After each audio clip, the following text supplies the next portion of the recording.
Hey, what's up?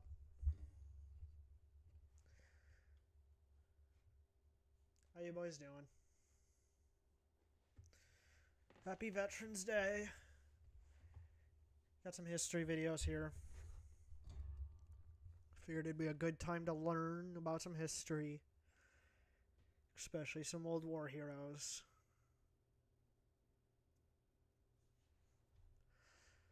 So yeah, let's get into it. Olden Treachery. The Unstoppable 77th Infantry Division. A lot of you probably already know the name Desmond Doss, and even more of you would remember it if I reminded you that he was the conscientious objector in World War II that refused to carry a weapon into combat. Despite that, he saved 75 men at Hacksaw Ridge as a medic. But what almost none of you have heard of is the experimental unit that he was a part of. Today we're talking about the 77th Infantry Division, aka the Old Bastards. Ladies and gentlemen, whether you realize it or not, we've all been exposed to the concept that you should never underestimate the old guy because sometimes he just might be a complete badass. We see it everywhere. There's memes and commonly held sayings all over the internet like youth and exuberance is no match for old age and treachery, or beware an old man in a profession where young men die. And if that wasn't enough, in pop culture and TV, there are characters in pretty much every show and every movie that are the embodiment of this sentiment, and they are more often than not the fan favorite that everybody loves. On Nickelodeon, a kids channel, you see characters like Uncle Iroh and King Boomy. In anime, you see characters like Master Roshi. In more adult shows, you've got characters like Mike from Breaking Bad, Lloyd from Yellowstone, and Sir Barristan from Game of Thrones. Characters like this are everywhere in pop culture, and they are catered to every age group because it is never too early to learn the simple concept of be careful because that old man just might whoop your fucking ass. And I bring all this up because it raises one simple question. If old men really are such badasses and experience is truly such a valuable asset,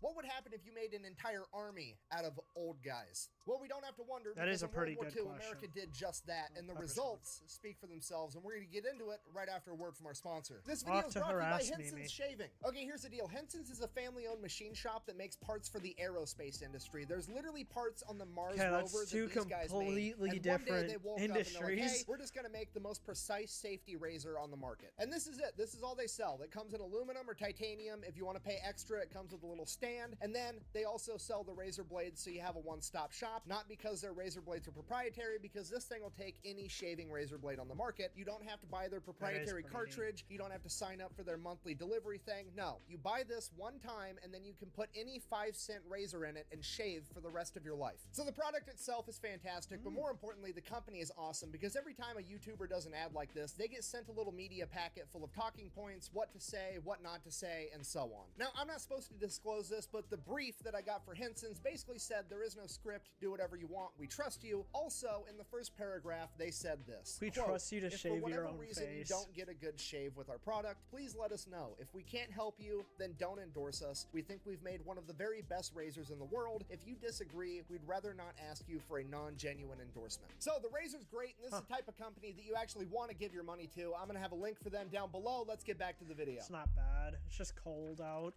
Okay, here's the deal. I've been making pro-American history videos on the internet for about 2 years now, and without fail, every single time I make a video about America and World War II, I get this exact keyboard warrior in the comment section.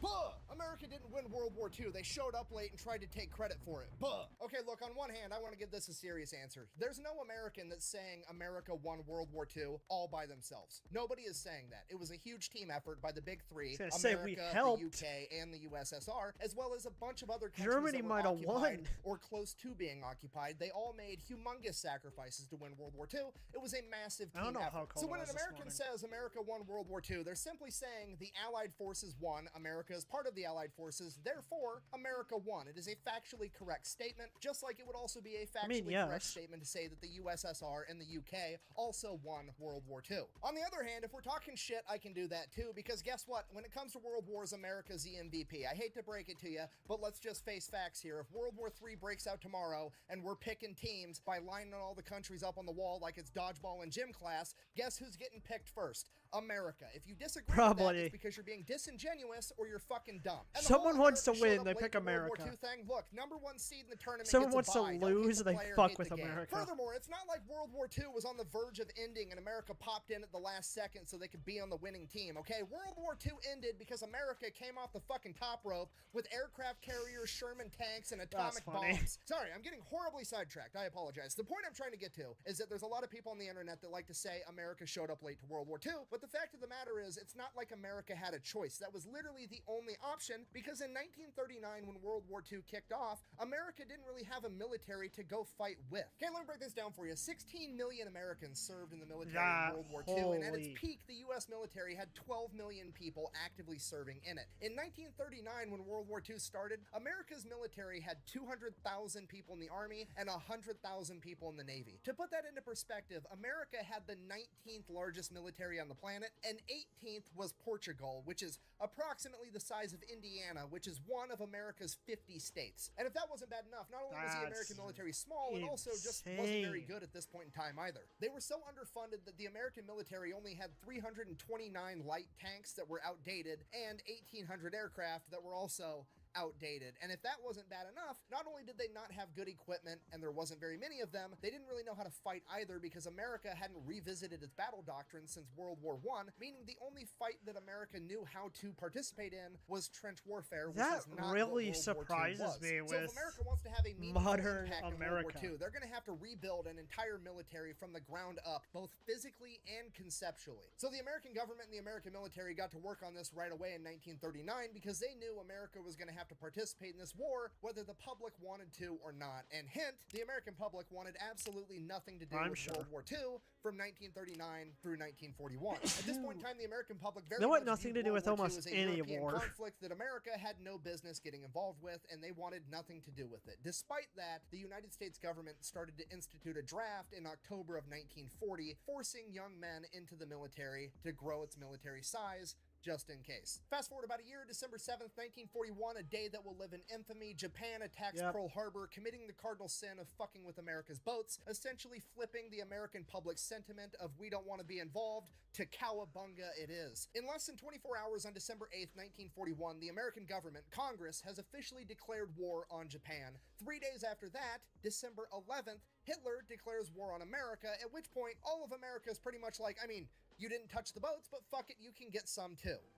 So you have a point. Cotton. Let's see if it pays off for them. In the days and weeks and months following the attack on Pearl Harbor, not only have hundreds of thousands of young men volunteered to join the United States military, but the draft would ramp up as well. The Army was growing so much so fast that they were activating and standing up new divisions left and right, one after another. And by March of 1942, these new divisions that were being stood up were almost entirely comprised of draftees. They had some officers and some NCOs that were assigned to stand up the entire division, but aside from that, all of the new guys that were coming in were all untrained new recruits that were drafted. And one of these first all-draftee divisions was the 77th Infantry Division. Now, I need you to understand how absolutely crazy this situation is. Standing up a new division is a humongous undertaking, okay? A military unit of that size, that's like 15,000 men. That is a living, breathing entity, okay? There's history, there's standard operating procedures, there's leadership, there's a way of doing things, and that way has probably been written in blood for years by the men that came before you, and you're just popping one up overnight. Okay, that's fucking crazy. Okay, let me explain this in a hypothetical hopefully you can understand a little bit better. Okay? Very smart. Imagine that you showed up to work tomorrow. Let's say that you worked on an assembly line for Ford and you're building F-150s, and you showed up to work and they gave you and a couple of your buddies that you work with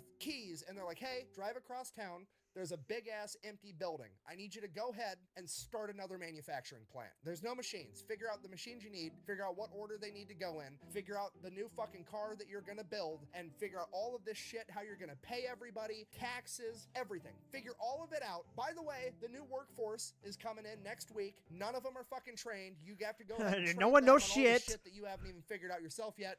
Good luck. And if that wasn't hard enough, the 77th Infantry Division was a guinea pig division. It was literally an experiment. You see, the high-ranking military and the government were concerned, and they didn't know what it was going to take to win World War II, and they didn't know if they had enough young men, 18, 19, 20, 21, 22, 23. What if all of those young men got taken out, and we needed to rely on the older generation of men to go fight this war. They needed to know what these older men in their 30s and 40s and 50s would be capable of physically doing on the battlefield, and they needed to get that data now so they had it in the future should they need it. So when they comprised the 77th Infantry Division, they basically gave them all of the old guys. Okay, the average age of a draftee in 1942 was 23 years old. The average age of somebody in the 77th ID was 33 years old. And bear in mind, an extra 10 average. years. The oldest new recruit I could find in the 77th Infantry Division was 53 years old, and he was a World War I veteran. And some of you are probably like, yeah, 53 is pretty old, but 33 isn't that old at all. Why are you making a big deal about this? Okay, look, as far as joining the military at the age of 33, that's ancient. That's almost unheard of. I mean, think about it. You can join the military at 17 years old, be done, and have 20 years in service with a full pension at 37, 38 years old, and these guys are joining at 33. I mean, when I went through basic and AIT, the oldest guy we had was my buddy Flores. He was 28 years old, and everybody called him Gray Bush the Wise. So the point I'm trying to get across to you is like, yeah, it's really weird to join the military that late in life, but also it's a good kind of weird because every person that's been in the military ever, if you came up to them and asked them, hey, if you had to go off to war and you could either go with a platoon of 18-year-old kids or a platoon of 30-year-old men, everybody's picking the 30-year-old men 100% of the time. Because you got to realize when these 18, they're going to be the 20-year-old new recruits are coming in for training, half the battle is having the Army, the drill instructors come in and teach these kids all the life lessons that mommy and daddy never got around to while they were growing up as kids. They don't have to do that with a bunch of 30-year-old men. These guys have been out in the real world for 15 years getting their asses whooped by life and eating shit sandwiches. They're already with the program. So the 77th ID shows up to Fort Jackson, South Carolina for basic training. That's 16 weeks and then another 12 weeks for their advanced training, which for most of them is just going to be infantry. And they absolutely crush it. They show up and there's very little like disciplinary or life lessons being handed out by the drill sergeants because, well, they already know most of the drill sergeants. It's literally a bunch of middle-aged men showing up being like, okay, I'm here, show me what I gotta do to not die. And then whenever somebody was being an asshole, they would police themselves. Like one of the new recruits is being a dick, all the other new recruits would handle that issue internally before it even got to the drill sergeants because they wanted everybody squared away. So fast forward 2 months, they are on week 8 out of the 16 for basic training, and they are head and shoulders above all the other new training divisions. That really doesn't surprise me. The best division they have. They are so good that when Winston Churchill came over from England halfway through their basic training, they were the unit that was selected to do a parade for Winston Churchill to show off how badass the American Army was going to be. And here's what Winston Churchill had to say about it. Quote, "The faces of the men gave me the greatest and everlasting memory of the day. I have never been more impressed than I was with the bearing of the men whom I saw. The undemonstrative, therefore grim determination of the newly drafted bodies bodes ill for our enemies." So this experimental guinea pig unit of old guys is absolutely crushing it. They go on, they finish basic training. I don't have the exact World War I stats, veteran but it is joined. documented that a disproportionately high amount of all of the 77th Infantry qualified as expert with the M1 Grand right out of basic training. From there, they go and they do their 12 weeks of advanced training, and they do a great job at that too. At this point, upper military is kind of looking at these guys like, okay, well, this is actually kind of working. Let's see what these old guys can really do. Man, this is kind of, they're doing kind of good. And they're going to do a war game, the 77th ID going up against another new division that just got stood up, full of 23-year-olds. Literally, the old guys versus the new guys, youth and exuberance versus old age and treachery. We're going to have a legit war game and see who outperforms the other. And when I tell you the 77th ID whooped that other division's fucking ass, it is a complete understatement. Why does that not surprise me? Okay, now at this point, it's winter in Louisiana. It's going to be cold at night, especially considering they're not allowed to have tents and they're not allowed to have fires. They're just out there sleeping on the ground for 2 months doing this war game, going force against force. So, naturally, the 77th ID wants to play the mental warfare game and ruin it right out of the gate for these young kids. So, bearing in mind that it's winter, yeah, you gotta fuck everyone. Night, the 77th launches a bunch of very aggressive ambush attacks, basically pinning the other force between them and a river, and they just keep advancing closer and closer until the other division is forced to cross the river on foot, getting all of their shit completely soaked. Okay, and some of you are probably like, oh, they got a little bit wet. Who cares? Trust me, if you were living outside for 2 months and every possession that you owned to your name was on your back in a backpack and you weren't allowed to have a tent or fire to dry your clothes and all your shit just got soaked, you would care. Okay, there's nothing worse than That would walking suck. around for 16 hours holding a gun with a heavy backpack on, and the only comfort you get at the end of the day is some dehydrated food and the opportunity to change out your wet socks for more wet socks. Okay, whether you believe me or not, I just need you to trust me, it's gonna take a mental toll on some 18, 19, 20-year-old kids, believe me. And from there, it only gets like 1,000 times worse. I keep reiterating this, but you gotta remember, these are middle-aged men, okay? These are dudes that are working construction jobs in the 1940s before OSHA was around, walking around on I-beams with no harnesses, eating lunch, and nobody gives a shit. You got dudes that were working in offices before they had an HR department. Okay, these guys are bringing so much workplace pranks and tomfoolery to the table. These 20-year-olds aren't gonna know what hit them. So one of the big things the 77th does is they start pretending to be in this other division at night. Like, they'll roll up at night, there's like one guy that's pretty left funny. awake, you know, pulling guard duty, whatever. They'll roll up to him and be like, hey, Commander so-and-so, whatever the fuck, said I need to take this Jeep and go take it over to HQ, blah, blah, blah. And he's like, oh, okay, cool. Yeah, whatever, man. He like nods back off of sleep while he's supposed to be on guard. 77th ID guy just steals their Jeep. I mean, strategically transfers it to a different location. Like, they're stealing all their vehicles, they're stealing all their equipment. And then, you know, usually when you're doing military stuff, you want to sever enemies' communications so they can't communicate at all. Not the 77th ID. No, we've got fucking Jimmy who worked for the phone company for 10 years. We're gonna find the enemy communication lines, we're gonna tap into them, and then we're just gonna start feeding them bad intel to make complete fucking chaos behind enemy lines. And then all the boys That's are actually gonna gather really around the radio smart. at night, and we're all gonna listen to the higher ups in their chain of command complain about how poorly they're performing.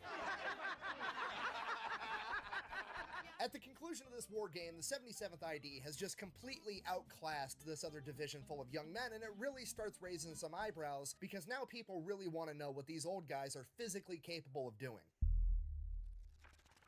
And this is where it goes from being kind of fun to not fun at all for the 77th ID, because the real experiments are about to begin. They send the entire 77th to a place called Camp Hyder. It's about 100 miles outside of Phoenix, Arizona. This is literally just a in the bunch of middle tents. the desert. So they show up to Camp Hyder. It's literally just the desert with a couple of tents. Not even enough tents for the entire division. They have to go and dig their own wells to find their own water. And then, because they didn't have enough tents, they're out there literally building mud huts to live in. So after they get done literally building an army base from scratch, the army comes along and they're like, hey, we want to know how far a normal dude can march in the desert in 100-degree heat if we only give him 1 quart of water. So here's what you guys are going to do. We're going to force you to march, and you're just going to keep marching until a certain number of you pass out. That way, we'll have a really good idea of how far a single dude can go on 1 quart of water. So That this is already seems like cruel and borderline unusual punishment. But it doesn't stop there, because after they figure out how far a guy can go on a single quart of water, they decide that they're going to start having 6-day exercises where they have the second lieutenant, the lowest ranking officer that presumably knows the least, guide a platoon of men through the desert for 6 days straight. And if they want to be able to get their next day's supply of water and food, they have to be in the right place at the right time at the end of the day. Otherwise, they just don't get the food and water. You thirsty, Stanley? Okay, they're literally doing some Hunger Games shit with their own troops. And for those of you that don't know, it's literally a running joke in the military that lieutenants suck at land navigation and always get lost. There's literally men that die from exposure and dehydration during this period at Camp Hyder from the 77th Infantry Division. And this goes on for 6 months that the 77th is out in the middle of the desert having experiments run on them. And after that 6-month period came to an end and they got orders saying they were going to move on to some other type of training, they decided that in true military fashion, they were going to put this behind them by utilizing a dark sense of humor. The joke was that their time in the desert was just as shitty as actually going to war, so they came up with their own medal, the Hyder Campaign Medal, to commemorate their time in the desert, that they would all wear on their uniforms as a joke. The ribbon of the medal was made out of a piece of sandpaper, and the medal itself was a broken thermometer. And to absolutely nobody's surprise, the War Department decided that they were not going to officially recognize the Hyder Campaign Medal. Regardless, the entire unit is now being shipped back over to Pennsylvania, where they are going to have 1 month of advanced rifle at least see it as an actual despite medal. the fact that most of them already qualified as expert. So they go, they do that, they get even better at shooting than they already were, and then after that, the army comes out and they're like, hey, I've got this new sub-zero temperature sleeping bag that I want to have tested, so we're going to take you guys, our guinea pig division, we're going to send you over to West Virginia, have you go up in the mountains with this new sleeping bag, no tents, no fires, I just want you to live there for a month, hang out, freezing your ass off, and just sleep in these sleeping bags at night, and if you guys survive, we'll know they work. Okay, good. See you in a month. Should I keep going? Why are you the way that you are? So they go, they do that, they freeze their balls off for a month, they climb back down from the mountain, and the Army's like, hey, guess what? It's early 1944, we've decided that we don't need you guys for D-Day, you're not going to be going over to the European theater, we're actually going to send you over to the Pacific to help out the Marine Corps. So, next step, you're You training, gotta you're gonna fight head the over to Virginia, Japanese. and you guys are going to train for a month doing amphibious landings in winter in the Atlantic Ocean, but good news, you're already cold, so have fun. So they go, they do that, they crush it just like everything else they do. Now they're headed off to Hawaii where they're going to go through jungle warfare training for 6 weeks. Now this is probably the most important training the 77th is going to get, considering that they're going into war in the Pacific Theater up against the Japanese in a jungle environment, and the Japanese are presumably already masters of their own environment. And pretty much everybody in the 77th is hyper aware of this, and it makes them take this chunk of training that much more serious. And one of the things that they notice is when they show up to jungle warfare school, there's the archway that they walk through. It says jungle warfare school, and it's got the tagline below it in quotes. It says, if they don't stink, stick them, which is obviously referring to what you're supposed to do with your bayonet if you come across an enemy's corpse that isn't decomposing, because at this point in time, it was highly likely that that person wasn't actually dead and they were pretending to be dead or hurt so that they could ambush you. And I believe that's one of the big lessons that the 77th That took doesn't to heart surprise from me this for the period of training Japanese. for reasons that we're going to find out in a little bit. So they finish jungle warfare school, and that's it. They're going off to war in the Pacific Theater after over 2 years of training in multiple different climates, in multiple different terrains, all over the United States, spanning over the course of 2 years. This unit that is now on average 35 years old is headed to war. So July 1944, they show up, and they're going to be helping the Marine Corps with the Mariana Islands campaign. This is a Marine Corps operation. They are running the show, and the man in charge is the Marine Corps General Holland Howling Mad Smith. And he has not been very impressed with the Army's performance so far, helping him with the first island in the Mariana Islands campaign, Saipan. During the Battle of Saipan, General Smith was so unimpressed with the 27th ID's performance that he actually had their general relieved of command and had a Marine Corps general placed in charge of an Army division. So He can General do Smith that? is already not thinking very highly of the Army's capabilities, and when he finds out that he is being reinforced with the 77th ID, a guinea pig unit that is comprised mostly of middle-aged men, he's not very happy about it. So they're getting ready to invade Guam, and General Smith's plan is to not send in the 77th Infantry Division as a singular fighting unit. He's going to split them up and basically use them for reinforcements. Like, if this unit over there lost a platoon, he's just going to take a platoon from the 77th, give it to those guys over there, and he's basically going to disband and piecemeal out the entire division, is his plan. And that's exactly what happens. For the amphibious landing on Guam, they take some of the 77th ID platoons, they give them out to some of the Marine Corps units, some of the other Army divisions, and they send them into battle. A couple days later, General Smith, wondering how the old guys are doing, writes out to his commanders like, hey, how are these old guys performing? Can we use more of them? What's the deal? And to General Smith's surprise, according to all of his leaders in the field, these old dudes can throw down. They're absolutely awesome. A Marine battalion commander even went so far as to say, and I quote, "There is no doubt in our minds that the 77th were good people to have alongside in a fight. As a result, we started referring to them as the 77th Marine Division." Okay, full stop. I need you guys to really appreciate what just got said here, okay? The Marine Corps, I love them, but they're not good at a whole lot. Really, if I were the commander-in-chief, I wouldn't call up the Marine Corps unless I wanted something dead, broken, or pregnant. That's really where they shine. That's their wheelhouse. You want to That's all they need to do. Giving compliments to other people. They're not about it, okay? So for the Marine Corps to look over at the 77th ID guys, a bunch of middle-aged Army dudes killing people in battle, and go, "You're one of us." That's the best compliment the Marines know how to give, okay? It's a huge deal. This is the equivalent of the Jedi Council giving you a seat on the council and giving you the rank of master. This is unprecedented. Allow this appointment lightly. The council does not. You're on this council. We grant you the rank of master. What? Take a seat, Master Skywalker. What? So when General Howling Mad Smith reads this, he's like, damn, okay, well, if one of my battalion commanders thinks that these are Marines, I'm going to treat them like Marines. I'm not piecing out the 77th Infantry Division one platoon at a time anymore. I'm going to send in the entire division on the Marines' right flank. So pretty much immediately, the entire 77th Infantry Division is sent in, and they make an amphibious landing on the beach on the Marines' right flank. 15,000 middle-aged men from the East Coast rolling up in amphibious tractors, getting out with M1 Grands and Tommy guns, ready to fuck shit up. This is the metaphorical equivalent Ready of to go dad getting kill home someone. from work, The Japanese just don't know it yet. And this amphibious landing and their movement up the beach and into battle was absolutely textbook. It was the epitome of slow is smooth and smooth is fast. It was the least chaotic amphibious landing anybody had ever seen. And as all this is going on, the Navy and some seagoing Marines are watching this amphibious landing take place, and a seagoing Marine famously says, "Would you look at those old bastards go," officially christening them with their new nickname,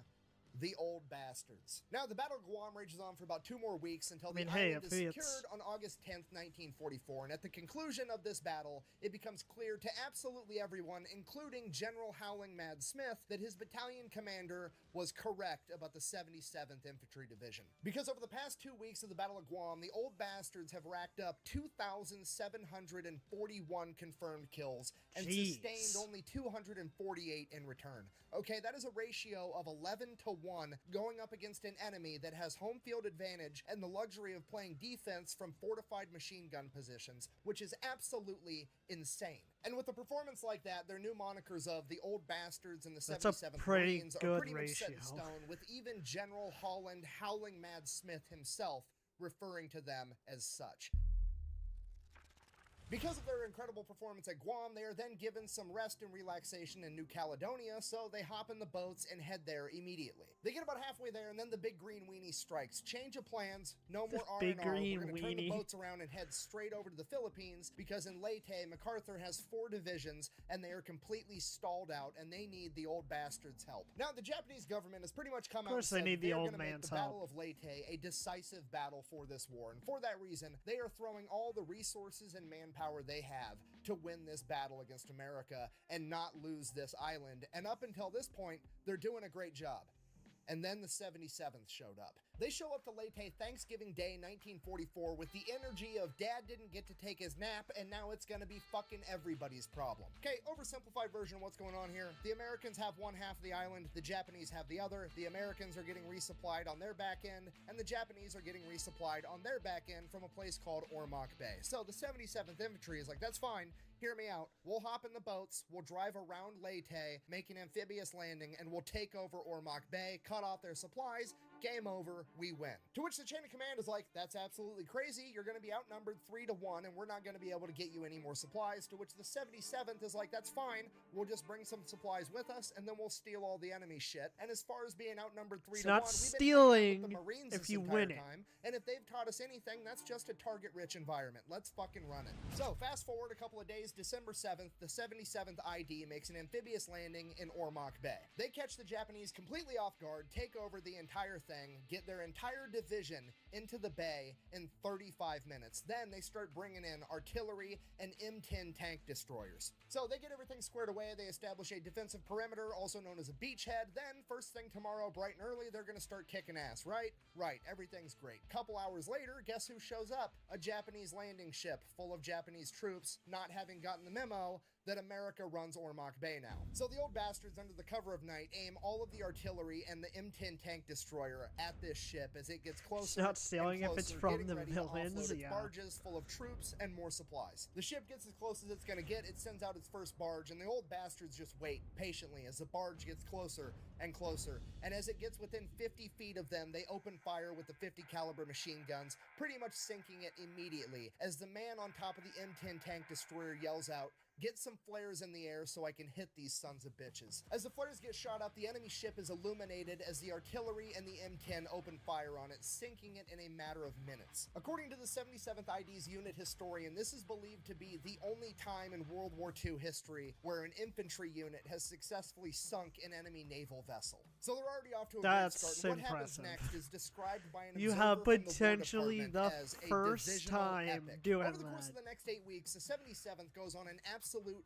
rampage, taking over 3 cities, an airfield, and securing 43 miles of main supply chain roads, okay? It's not a big island. There's not that many roads. They've basically taken over all of them. And the entire time they're doing this, they are acquiring enemy supplies, everything from food to vehicles, and anything they don't use, they destroy. And they're not just out there stealing all the enemy shit, they're out there giving out death certificates like they're Oprah Winfrey giving out cars, because during this period, they are credited with 19,000 456 confirmed kills. In return, they suffered 543 Americans killed in action. That's a lot. I'm not trying to diminish that in any way, but it needs to be said that that is a 36-to-1 ratio, okay? 19,000 That's still to really 500 impressive. is an ass whooping and a half, and this would be studied at Fort Benning by the Advanced Officers Training Program for the next 40 years on how to conduct a clinical, textbook-level ass whooping. This 2-month-long rampage would bring an end to the Battle of Leyte, with America securing the island, and the 77th would immediately be shipped over to begin preparations for the Battle of Okinawa. So they get to the staging area for the Battle of Okinawa, at which point they are informed that there is a small island chain known as the Karamaretto Islands. It is 15 miles off the coast of Okinawa, and the chain of command believes that they are going to be of strategic importance, and the 77th has to go clear them out. Now, the Karamaretto Islands is made up of 4 main islands, and the old bastards decide that they're going to take all 4 of them at once because apparently they're in a hurry. So that's what they do. They launch an amphibious Yeah, landing they need to on take their all 4 nap. islands at the exact same time. Some of the islands they take over with 0 resistance whatsoever, and the other islands they face very, very little resistance. And for a second, it was so easy that they were kind of thinking maybe they just wasted a bunch of time and resources capturing these islands anyways, but upon further investigation, what they found was a fleet of 360 hastily made boats that were filled to the brim with explosives that the Japanese were going to use in a kamikaze-style attack, but instead of planes, they were going to be driving explosive boats directly into American ships during the main invasion of Okinawa. So being able to prevent the enemy from using these weapons during the invasion of Okinawa made this entire mission completely worth it. Yeah. Fast forward a couple of days, April 1st, 1945, Easter Sunday, the Battle of Okinawa begins. It is 2 Marine divisions and 4 Army divisions making the initial landing, and the 77th is not one of them. They are being held back in reserve. And just to be clear, they're not being held in reserve because the chain of command thinks that they're the second string backup guys. They're being held in reserve because they have the reputation of being the problem solvers, and they want to save the 77th until they diagnose where the real problem's at, and they're going to send the 77th in then. Pretty much immediately after the Makes invasion sense. of Okinawa, it becomes very clear to the chain of command that they missed a nearby airfield. There is a small island neighboring Okinawa known as Lashima, and on that island there is a Japanese airfield, and that airfield needs to go away. Problem is, that airfield is being guarded by 5,000 Japanese soldiers that are very well dug in, and they are not about to give up without a fight. So, they send in the 77th. The old bastards make quick work of it, securing the entire island of Lashima in 6 days, with none of the Japanese willing to surrender. Virtually all of them were killed in combat. Holy. Approximately 5,000 enemy soldiers,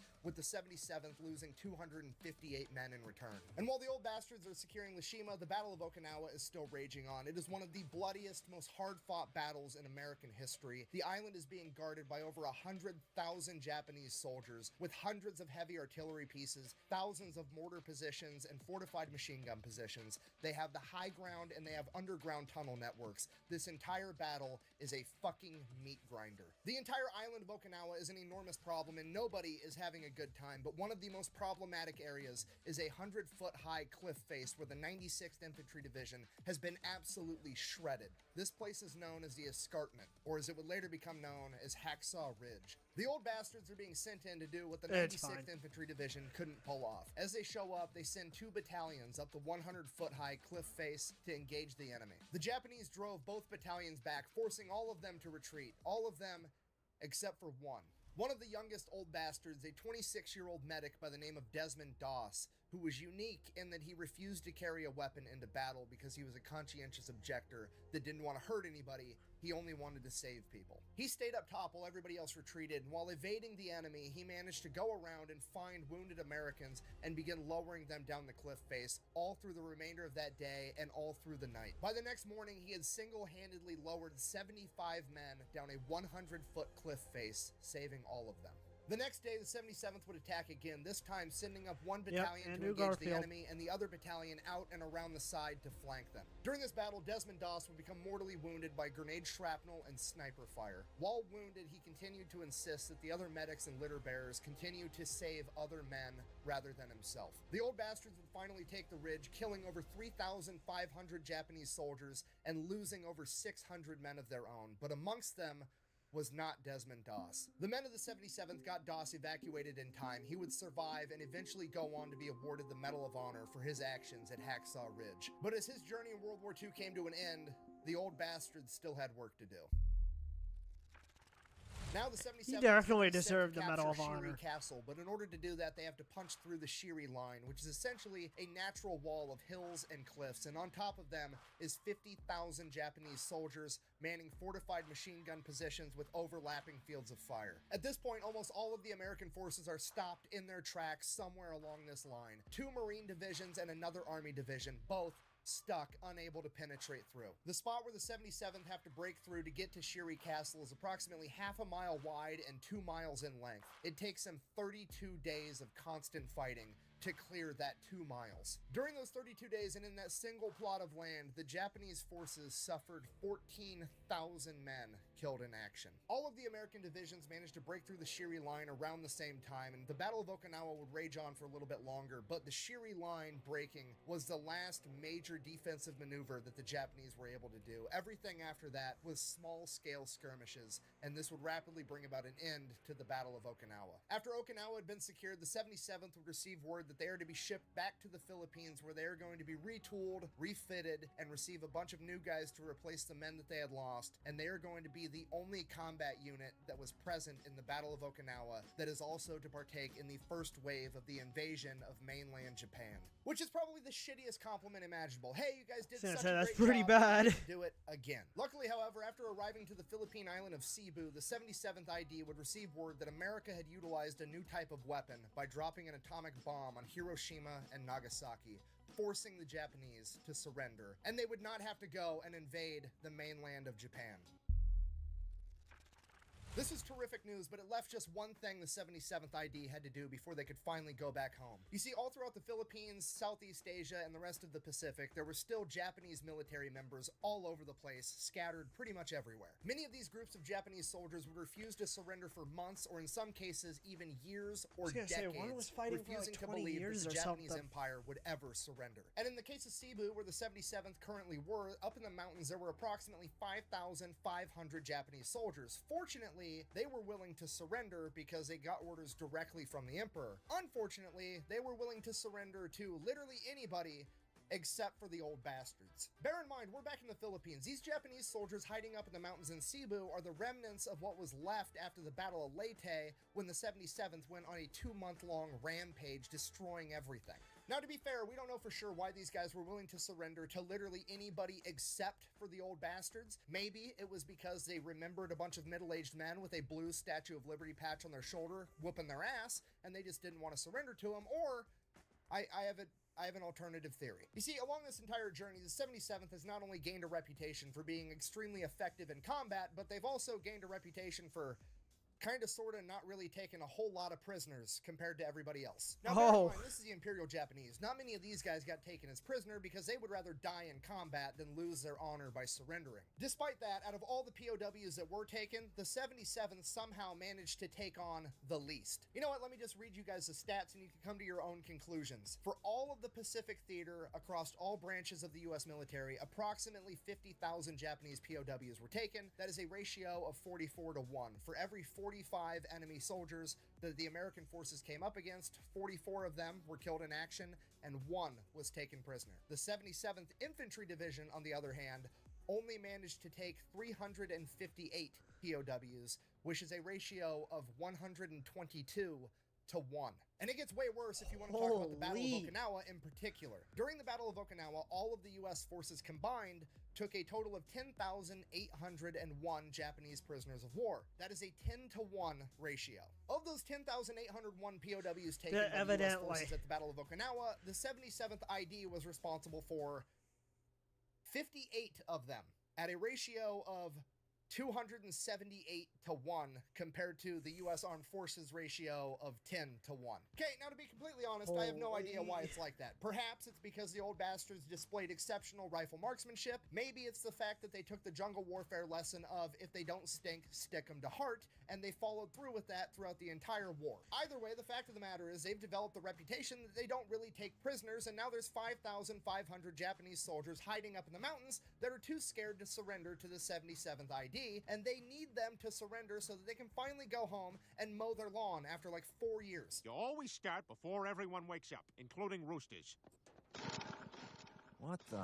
Hey, shut up! You shut up! So the leadership of the 77th sends it up the chain of command, hey, you're going to have to get some other unit out here to accept this surrender because they're willing to surrender to anybody except for us. To which the big army is like, just fucking figure it out. No, I'm not sending another group of guys out there. Get them to surrender one way or the other. Make it happen. Chop, chop. Hurry up. Now, the Figure obvious it the answer fuck is to out. just practice classic American diplomacy where you show up with a gun and a sandwich and ask them which one they would prefer and let them know that both is an option. The old bastards, on the other hand, have an even better idea. They are going to close this saga out the same way they opened it up by pulling some schoolyard bullshit and tomfoolery. So here's what they come up with. A lot of the new reinforcements that they were getting weren't old guys anymore. It was just whoever the army had. So it was 18, 19, 20-year-old kids. So they took them, had them take the blue Statue of Liberty 77th ID patches off their uniform, and they're going to send them up the mountain, have the Japanese surrender to them, separate them from their guns right there, and march them down the mountain. So that's exactly what happens. They start marching the Japanese down the mountain. Japanese are happy because they've gotten to surrender to literally anybody except the old guys with the blue Statue of Liberty patch on their shoulder.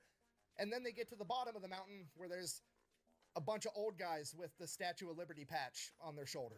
So the Japanese promptly shit their pants thinking that they're all about to die, at which point the 77th is like, look, calm down. We don't care. We're not going to hurt you. I just need you guys to get on the boats so we can ship you off to wherever the army wants you so that we can then get on our boats and we can go home because we're sick of this shit. And that's what happens. That's I want it. to go home and go to goes back bed. home, the unit gets deactivated and everybody lives happily ever after. So in conclusion, that is the story of the 77th Infantry Division, aka the Old Bastards. A bunch of middle-aged men originally seen as nothing more than a bunch of guinea pigs whose only meaningful contribution to the war effort could be to collect data points and run experiments on, that would somehow go on to become one of the most effective fighting forces the world had ever seen. They saw combat in the Pacific Theater for 11 months, and during that time, they would lose 2,100 men, but for every old bastard that fell on the battlefield, he would take with him 22 enemies. The 77th was credited with 43,651 confirmed kills during this time period. They were the busiest army division in the Pacific Theater, and they were the only army division that was declared to be Marines by the Marine Corps. For this, the members of the 77th were awarded 6 Medals of Honor, 19 Distinguished Service Crosses, 2 Distinguished Service Medals, 335 Silver Stars, 22 Legions of Merit, 25 Soldier Medals, 4,433 Bronze Stars, and 16 Distinguished Unit Citations. Thank you for watching. Jeez. Support the channels, go buy some merch over at thefatelectrician.com. Quack bang, out. They were pretty badass. The biggest airborne mission of all time is Operation Market Garden, when over 41,000 Allied Alright. The Greatest Rescue, the 11th Airborne Division, epic raid on Los Baños. paratroopers jumped into the Netherlands. The most famous airborne operation of all time is probably the jump into Normandy for D-Day, but the most perfect and textbook example of what an airborne operation could and should be is one that you've probably never even heard of. Today we're talking about the only airborne division assigned to the Pacific Theater of World War II, the 11th Airborne, and their incredible raid on the Los Baños prison camp, and we're going to get to it right after a word from our sponsor. This video is brought to you by Delete Me. Finally, okay, I need you to go a mile away and put an apple on your head so I have an alibi for this. Nicholas. What? Rude. All right, I'm gonna go do my nails since we're switching roles today. Why are you leaving your gun on the couch? That way it's a tax write-off. You'd know that if you knew how to do my job. I could do his job better. I can do this. Yeah, I'd rather go shopping. Nick! I'm doing your job! Always easy till you're the one that actually has to do it. Anyways, this video is brought to you by Delete Me. That Here's was a deal. pretty This good It's an online sponsor subscription segment. service. You give them money, they turn around and make sure that online data brokers aren't selling your personal information. These data brokers are legally required to delete your information if you submit an opt-out request. Unfortunately, there's a bunch of different data brokers. They all accept opt-out requests a bunch of different ways, and they make it as hard as humanly possible. But when you have Delete Me, Of not only do course. they figure out which data brokers have your information, they automatically submit opt-out requests so that they have to delete it, and then they continue to monitor those same data brokers in case they somehow get your information again. I actually like Delete Me so much that I upgraded to the family plan, and I'm now getting all my wife's information taken off the internet as well. So if you wanted to give it a try too, I'm gonna have a link and a discount code down below that's gonna save you 20%. Let's get back to the video.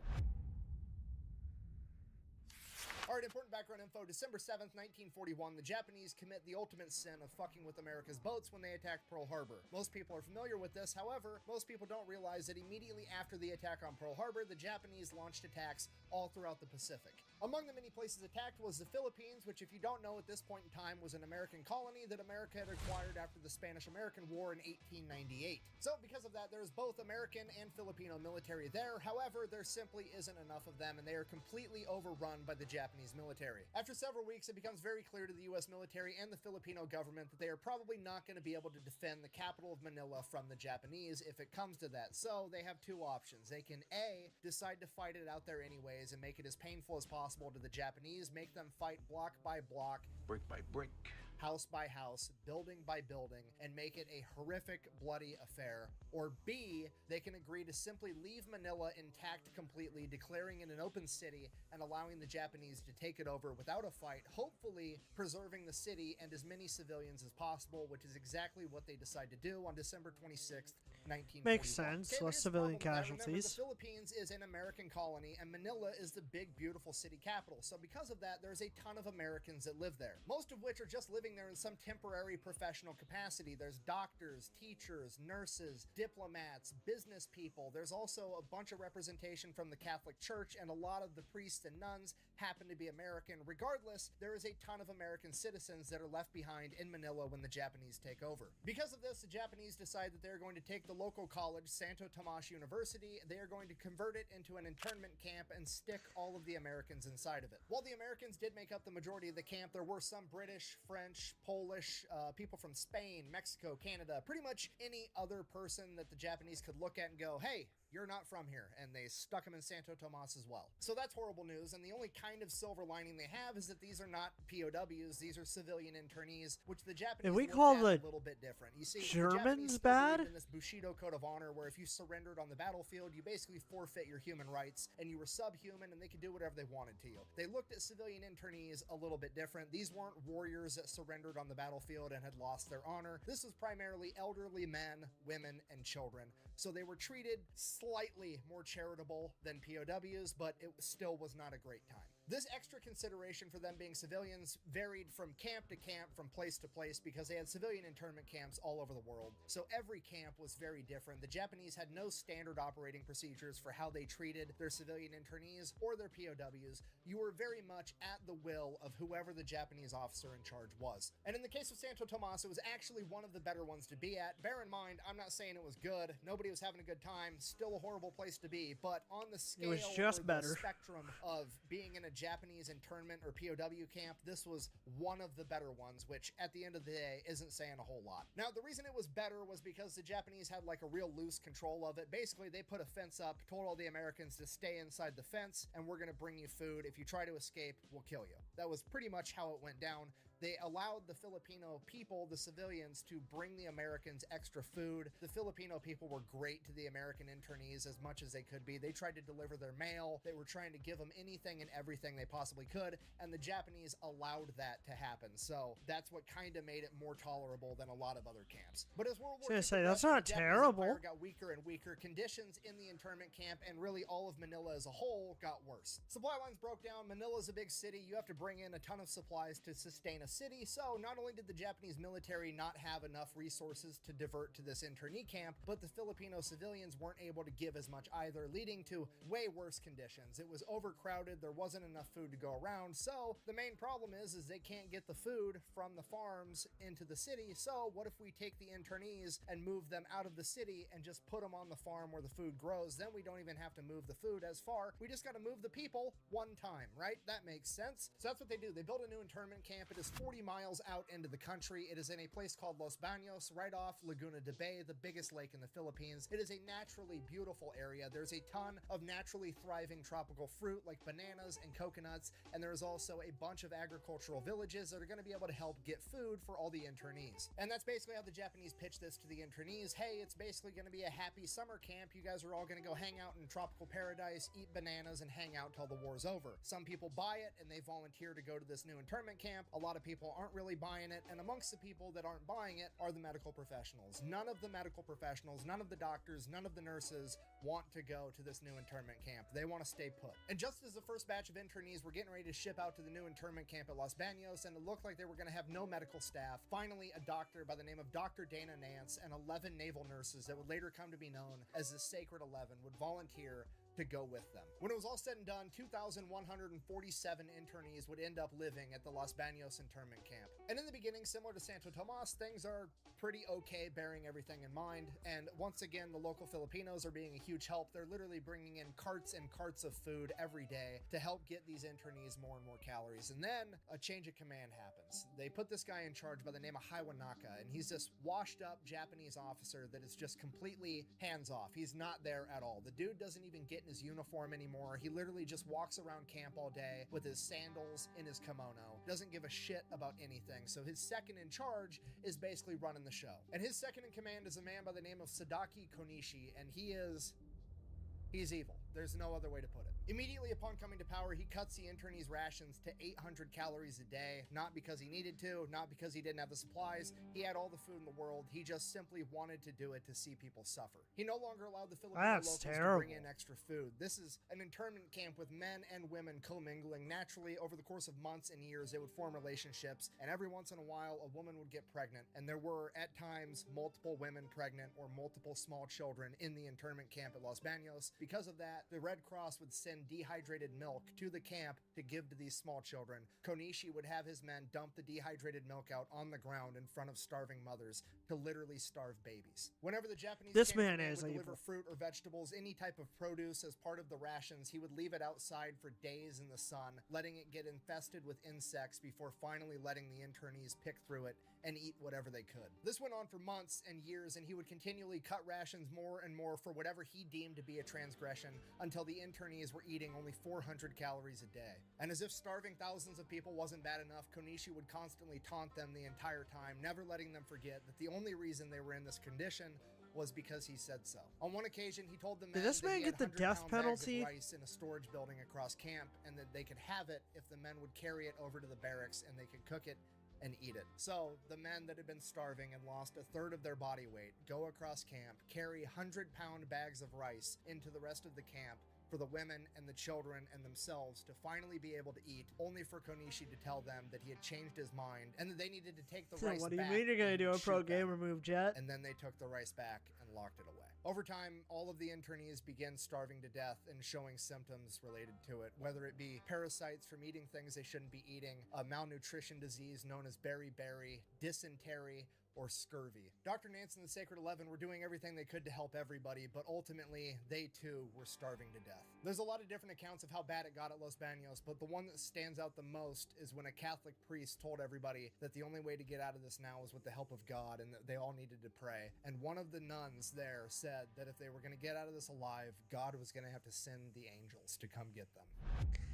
I'm scared of what you're planning. February 1943, 1 month before Los Baños would receive its first internees, the United States military activated a new unit, the 11th Airborne Division, aka the Angels. And just for the record, that's not me trying to be cute calling them the Angels because it makes my story go good. That's their actual nickname, and they got it for a completely different reason from anything to do with Los Baños. So, the training of the 11th Airborne Division is extremely important, and that is because General Eisenhower is not impressed with how airborne units have performed in North Africa and Sicily so far, and he thinks that airborne divisions just don't need to exist anymore. No division-sized element of airborne should be a thing. He doesn't think it's effective. We don't need them. Another general that he respects and that he actually went to West Point with and is known for his entire career by the name of Major General Swing disagrees, and he volunteers to go back and train the 11th Airborne to show how effective an airborne division can be. So Major General Swing comes back to America to stand up the 11th Airborne to show how good airborne units can be, and his selection process to get into his new unit is absolutely... He can learn with us. Let's switch over to my face.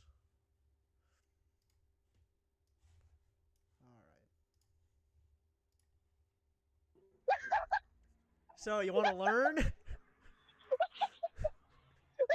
do it. I see your face. I see your stupid phone. So, you wanted to learn. So, here we go. Oh Oh my god, We're dude. learning today. Oh, okay. That's awesome. I could see, like, I saw your stream and I could see your face. You're looking into your phone and then I could see that smile, meaning you read my message. You saw everything play out.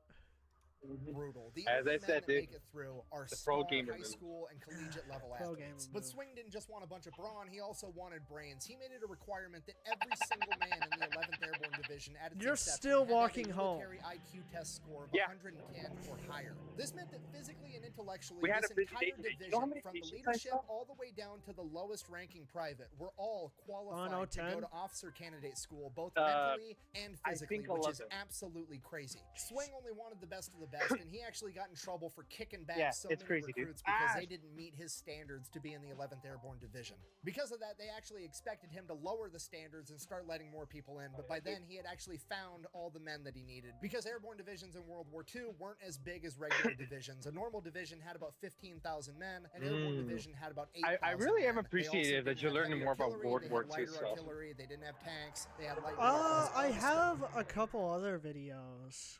Because I did the Desmond Doss one you wanted A me lot to of you do. probably already know the name. I misclicked. Then I got Vietnam. I got Vietnam and a couple other wars. World War One and then World War Two. Which Hell yeah. we'll probably do We need to learn- this one because We need to it's- learn more about Civil War, of the American Civil War. Why do we need to learn more about this? Why do we need to learn I like more about slavery. that? No, we I don't. like slavery. This meant that physically and intellectually, this entire division, from the leadership all the way down to the lowest ranking private, were all qualified to go to officer candidate school, both mentally and physically, which is absolutely crazy. Swing only wanted the best of the best, and he actually got in trouble for kicking back so many recruits. Him to lower the standards. The World War Division had about 8,000 men. They also didn't have heavy Damn, artillery, dude, they had 40 lighter minutes. artillery, they didn't have tanks, they had light vehicles, all the stuff they had they could jump with. So they were lighter, but they were also faster, meaner, and smarter. So Major General Swing has basically went through like 30,000 guys and distilled out the best 8,000 dudes, just the raw talent, the best of the best, the strongest, the fastest, and the smartest. And he trains the dog shit out of these guys to be absolute Yeah, that monsters. doesn't He seem is striving fun. to make this batch of like 19, Jumping off that 23-year-old high kids the tower, best of the best, and then he all tells of a them sudden, he tells oh, these I'm kids no they're longer gonna be able moving. to Well, eat now nails I'm and going spit out back out. razor blades by the time they're done with Yep. the training. And you know what? They believe him. Major General Swing was born in the 1800s. Dude fought in World War I. He's already been in theater in World War II, and he's telling them, you guys are the best of the best, and if anybody would know, it's gonna be him, so they believe him. And this is where they start to get their nickname, the Angels. You see, they're overly athletic, they're above average smart, and they're getting their ego pumped up, and they're a bunch of 20-year-old kids. Naturally, when they go out on leave, they're gonna be rowdy. If these guys aren't training to kick ass, they're partying. These guys are going out, getting hammered, getting in fights, getting thrown in jail. every Why did chance that they guy get. punch They start him? fucking What with the chain of fuck? Command, thinking it's funny. At Right. one point, I don't they know actually that pranked movie. Major General Swing. You got to realize, General Swing is born in the 1800s. The dude fought in World War I. He's the old guy, okay? He's old school military officer at this point. And those old school military officers all played polo. That was like the boys club thing. That was like what golf is now, right? And they went out and they stole seems Major like more General Swing's entertaining polo golf. horse as a joke. And then there was also that time that they got in trouble for spear hunting for pigs using their bayonets mounted on their M1 Grand so that they could have a barbecue. The 11th Air That's something we would do. What? We would run around with bayonet guns hunting for pigs so we could have a barbecue. I know we would.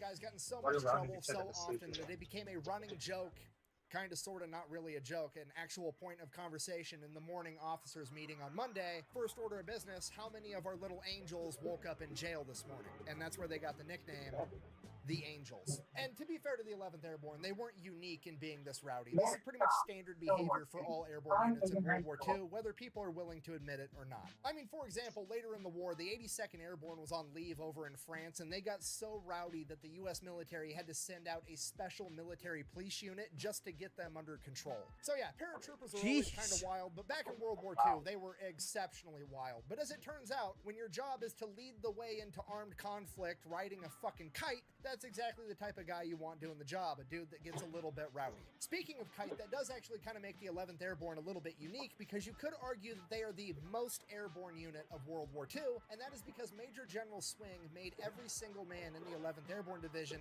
double certified in both parachute and glider infantry. Okay, everyone knows what parachute infantry is. We've all seen Saving Private Ryan. We've all seen Band of Brothers. It's the guys that jump out of a plane with a parachute, right? That's easy. What a lot of people have never seen before is a military glider, and I have no idea why. If I had to guess, I would assume it's because it's hard to replicate for Hollywood inside of a movie, but they were real, and they're absolutely badass. It's basically a giant kite that looks like a plane that a C-47 literally tows behind it into the battlefield. So the C-47's got a bunch of paratroopers jumping out of the side of it, and it's also towing a giant plane-sized kite that's capable of carrying like 3,700 pounds and a bunch of guys inside of it. And then as the paratroopers jump out, the gliders detach at this rope, and then they glide the rest of the way into the country, land this plane. Okay, side note, unpopular opinion, this is the most gangster vehicle of World War II, okay? That is pretty neat. I don't want to have to get in a fight with? The guy that shows up for military training to partake in the biggest war the world has ever seen, and when everybody else is like, oh, I want to drive a Sherman tank, I want to serve on a battleship, I want to drive an Amtrak, and this motherfucker's showing up like, fuck it, I want to drive a kite into battle 12 hours before everybody else and be surrounded by the enemy.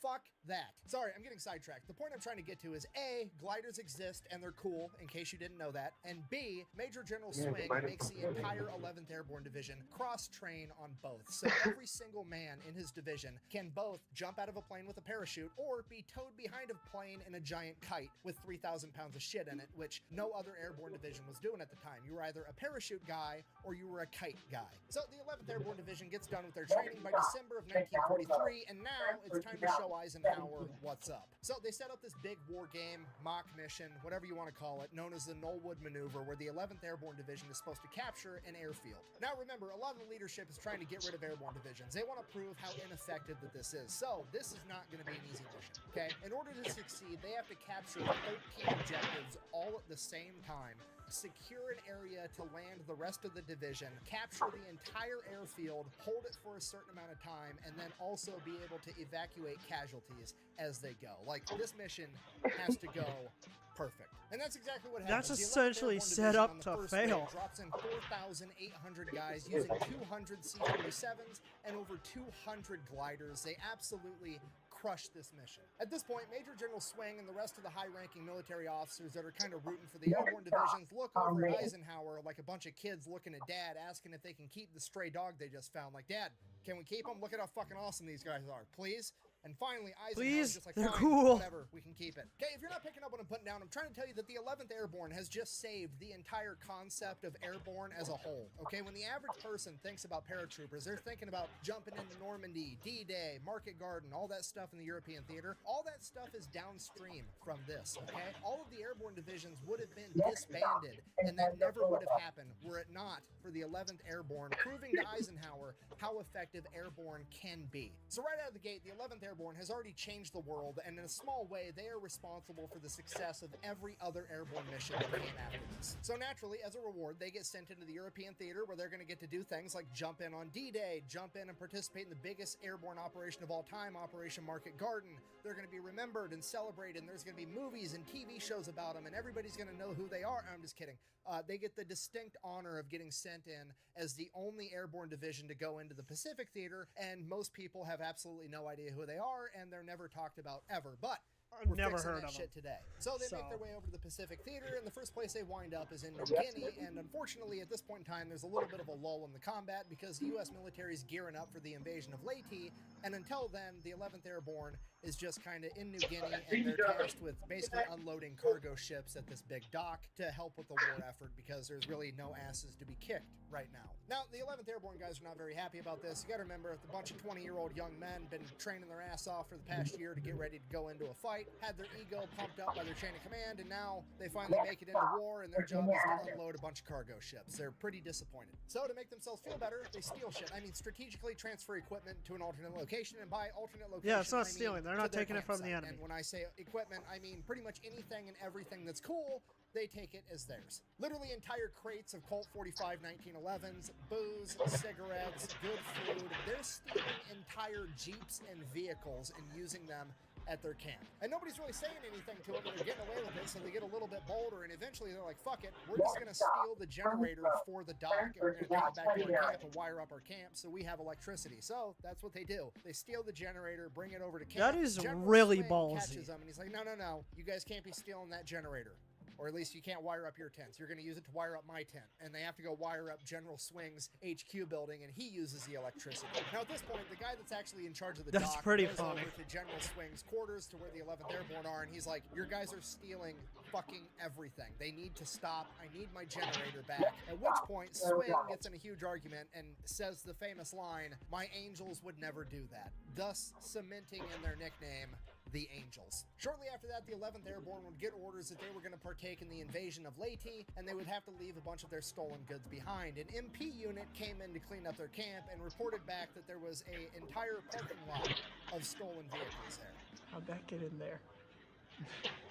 So, Battle of Leyte, we talked about this last week with the 77th Infantry, aka the Old Bastards. They were there as well. But if you don't remember, or if you didn't watch that video, basically the Japanese government has come out and said that they are going to make the Battle of Leyte a decisive battle in the war. They are throwing anything and everything they have at this fight to not lose this island. Basically, the American forces have one half of the island, the Japanese forces have the other half, and they're both being resupplied on their back ends and fighting in the middle, trying to claim this island. Eventually, the 77th Infantry Division would be sent around the backside of the island to make an amphibious landing and take over Ormoc Bay, which is where the Japanese were getting their resupply from, cutting off the enemy supply lines, while the rest of the Army and Marine units held the line, including the 11th Airborne, and continued to fight. The 11th Airborne Division and every other unit that fought at Leyte sustained heavy casualties, but for every single Angel that fell on that battlefield, he took with him 45 enemy soldiers. After claiming victory at Leyte, the next objective to take is Luzon, the main island in the Philippines, with the capital of Manila and the Los Baños internment camp. With this being the main island, there's no doubt that the Japanese are looking to make this a decisive battle as well. Luckily, 3 months prior to this, MacArthur had already sent someone to begin prepping the stage for an American victory at Luzon.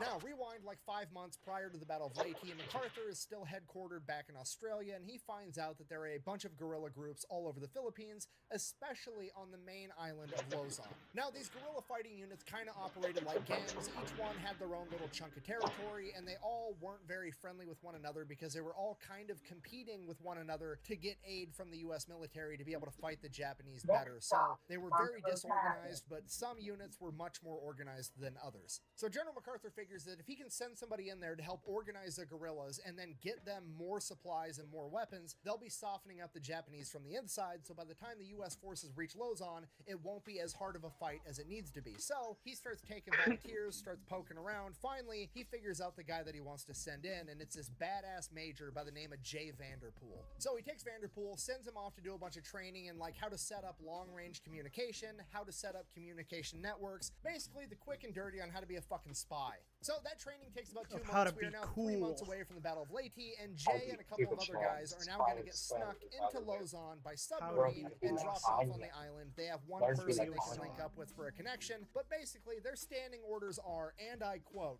"Do what will best further the Allied cause." Signed, General MacArthur, literally the top dog of the U.S. military. The only person with more authority than General MacArthur at this point is the President of the United States, okay? This dude's orders are basically the golden ticket, the blank check of do whatever you want, just be a menace to the enemy. So, first order of business, he finds out who the best guerrillas on Luzon are, and it's this group called Hunters ROTC. It's ran by a bunch of ex-Filipino army guys that are actually coordinating their men like an actual military. They have a chain of command, they have order, they actually do military tactics, they are conducting legitimate guerrilla warfare, and they are fucking good. They've got 2,500 men, and they are a gigantic pain in the Japanese ass. So Jay needs to get linked up with them, get them more organized, and get them more supplies, more guns, more ammo, more food, more water, more everything. He needs to hook these guys up so they can be an even bigger pain in the ass. The problem is they're like 60 miles away on the other side of the island, and Jay is like a 5'10" white guy. All the other white people have been thrown in internment camps,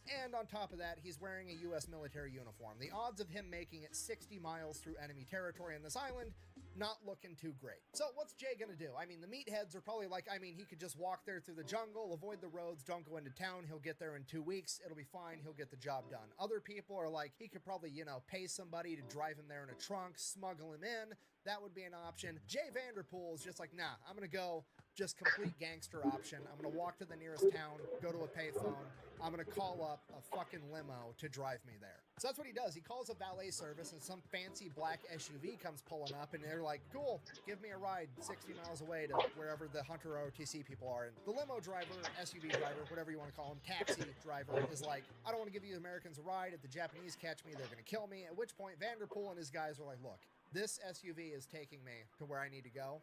You can take this stack of cash and give me your car, or you can take this stack of cash, you can drive me there, drop me off, and then you can keep your car. Either way, this SUV is taking me to where I'm going. Are you driving or not? So the driver's like, fine, I'll do it. That's they drive pretty all neat. the way there. They pass through multiple Japanese checkpoints. I'm either going to Because it's give such you a this fancy cash and vehicle, take the your Japanese car, don't or I'm even going to bother give to you this stop 'em. cash They and you're just driving salute me there and you wave 'em keep your through, car. assuming that it's somebody important. It is fucking so stupid that It's it's brilliant. genius all at the same time. It's incredible that it worked. It's the funniest fucking part of the story. So this happens multiple times, and they make it all the way to the village where Hunter's ROTC is located. And when they get out, the leadership of Hunter's ROTC just sees Americans in American military uniforms getting out of like this dope black SUV 60 miles inland into enemy territory. So the guerrilla leaders are thinking like, oh shit, these guys are gangster as fuck. That's not really badass, guys. That's dangerous. So already they're off to a great foot due to Vanderpool's insane strategy of calling a limo to drive him through enemy territory, and then Vanderpool whips out his printed out order from General MacArthur basically saying do whatever to further the Just Allied cause. have At which point, fun. The guerrillas are just That's all you completely gotta do. game to do whatever. They're more than happy to help in any way they can because they know who General MacArthur is,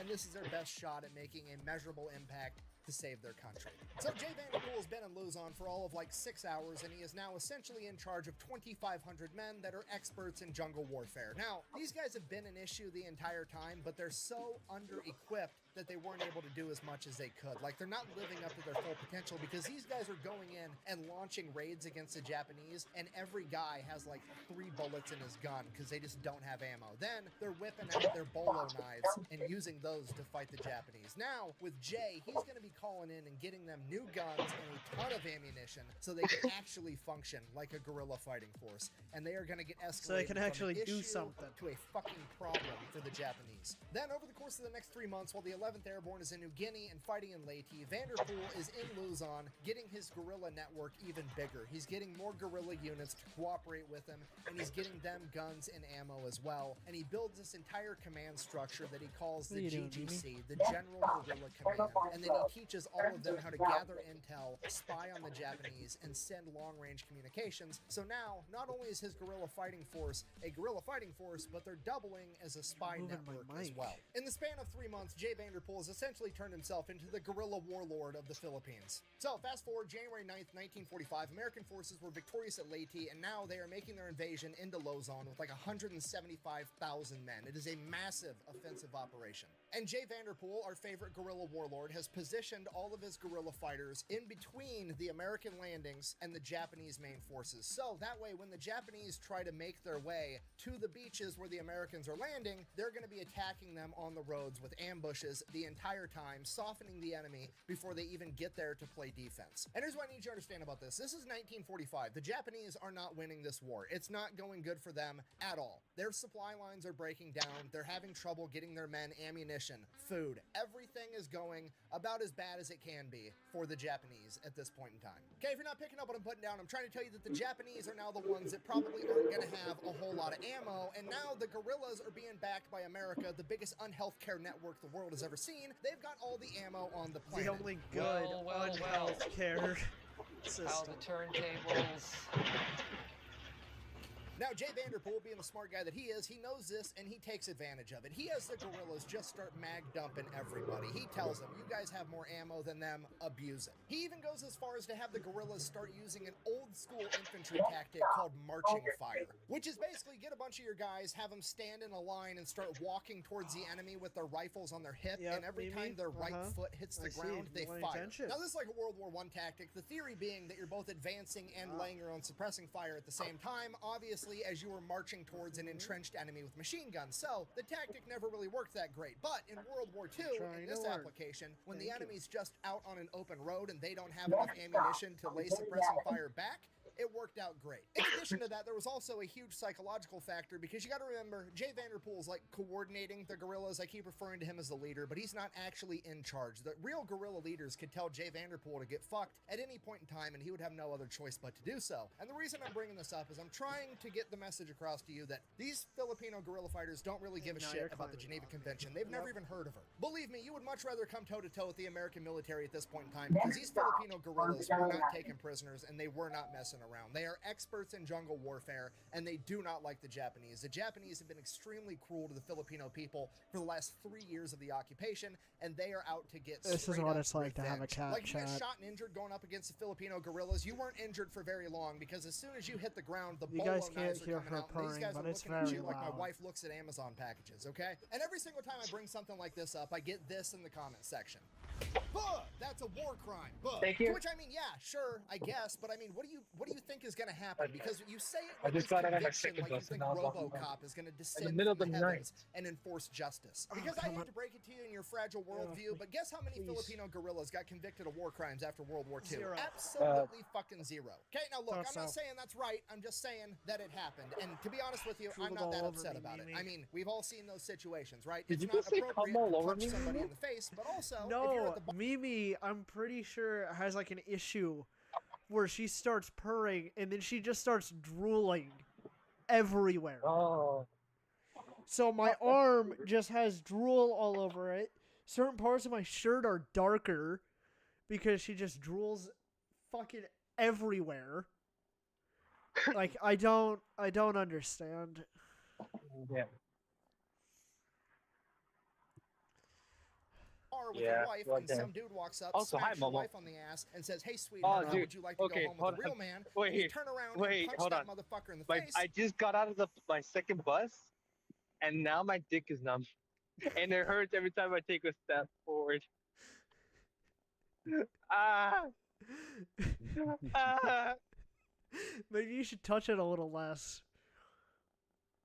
What do you mean? I've been sitting all day. I haven't touched it all day, except the times I gotta hold it to pee. Yeah, that was too much. You gotta let it hang. What the fuck is this? We're learning about history. No, not that. The fuck Jet posted. What? What? Oh, what? What did Jet post? What did Jet post? I'm scared. I didn't post anything. What? I feel like I gotta show this. So, dispatch tomorrow. My cat just shook her head and drooled all over my arm some more. I should have saved that for tomorrow. You should have. Dude, I forgot dispatch is tomorrow. Yeah, dispatch is tomorrow and Thursday. I have a long day at work today, okay? I had to see 11 patients, and it's usually one patient an hour, but we had to scoot in some patients in bad hours. I was like, oh you're it's already stressful. back up here, I see. Yeah.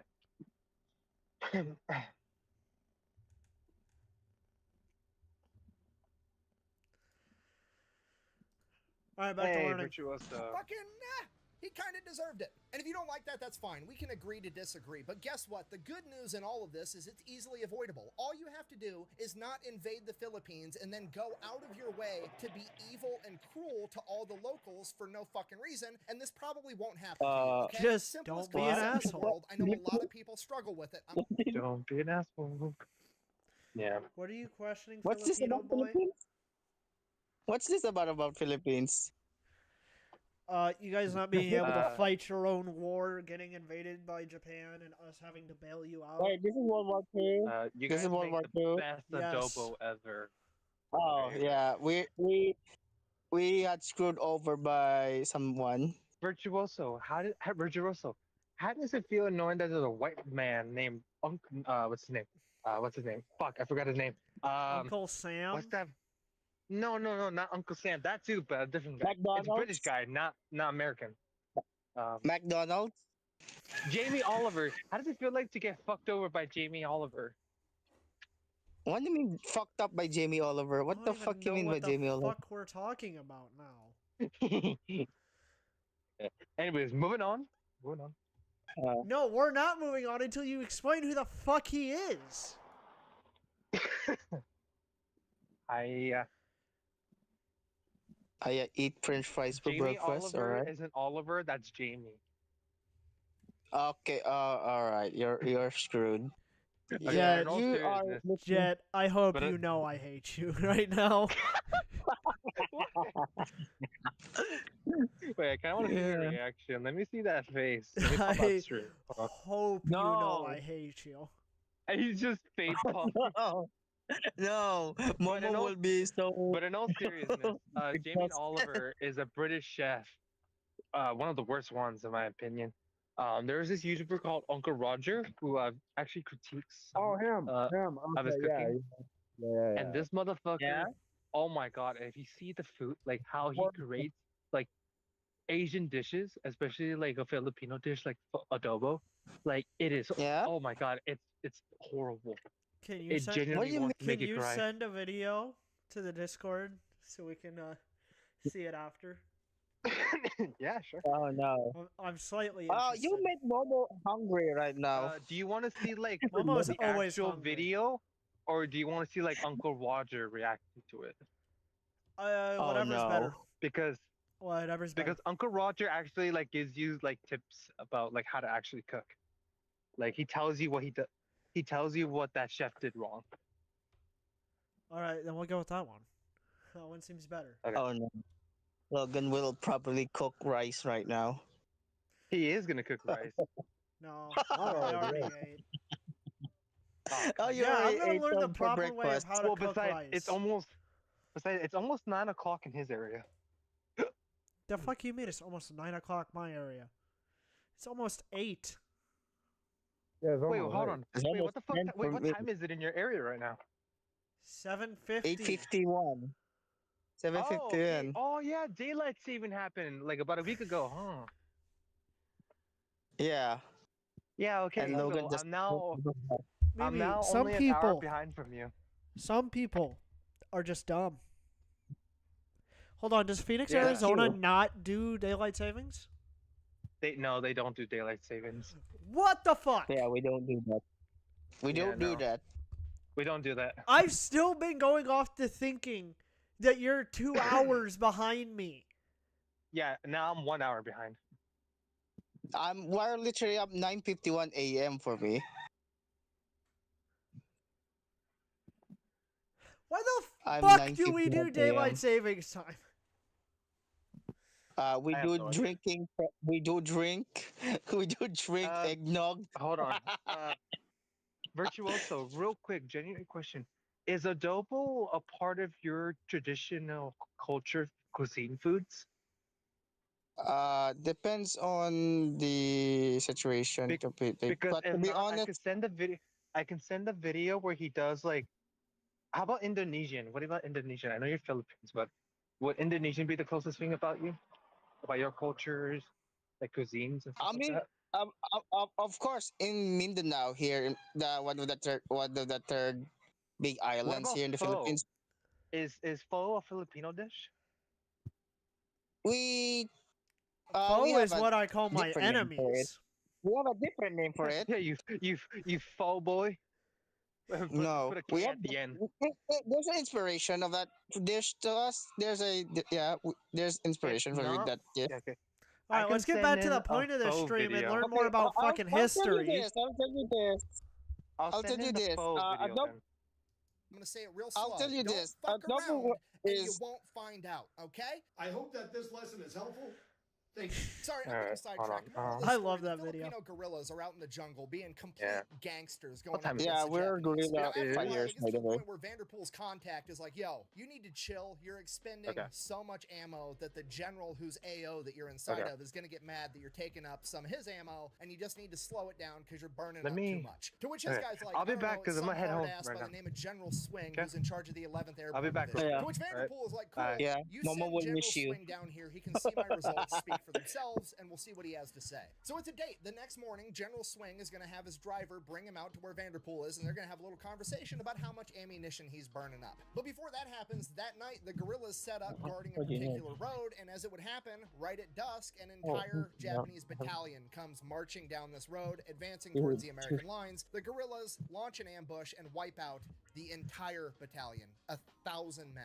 So the next morning, General Swing comes rolling down the very same road with his driver and his aide in his car and an armed escort, and he gets about halfway there and he starts noticing there's an awful lot of opened Amazon packages, I mean dead guys, on the side of the road. And the closer he gets to where Vanderpool's supposed to be, the more and more of them there are. And after a little bit, General Swing just tells his driver, all right, turn this shit around. He leans over to his aide and says, and I quote, "You give Vanderpool all the goddamn ammunition he wants." So this continues for about a month as the American forces fight their way through Luzon to Manila. So Battle of Manila kicks off February 3rd, 1945, and the first order of business is to liberate Santo Tomas internment camp, and that also happens on February 3rd. And what they find at Santo Tomas is absolutely horrific. The conditions of the camp have done nothing but gone down since 1943, and the conditions that they are living in 1945 are very similar to what I've already highlighted when I talked about Los Baños previously. Because of this, General MacArthur himself decides that he needs to see this with his own eyes, so he goes and visits Santo Tomas and immediately decides that his next order of business is to liberate the Los Baños internment camp immediately,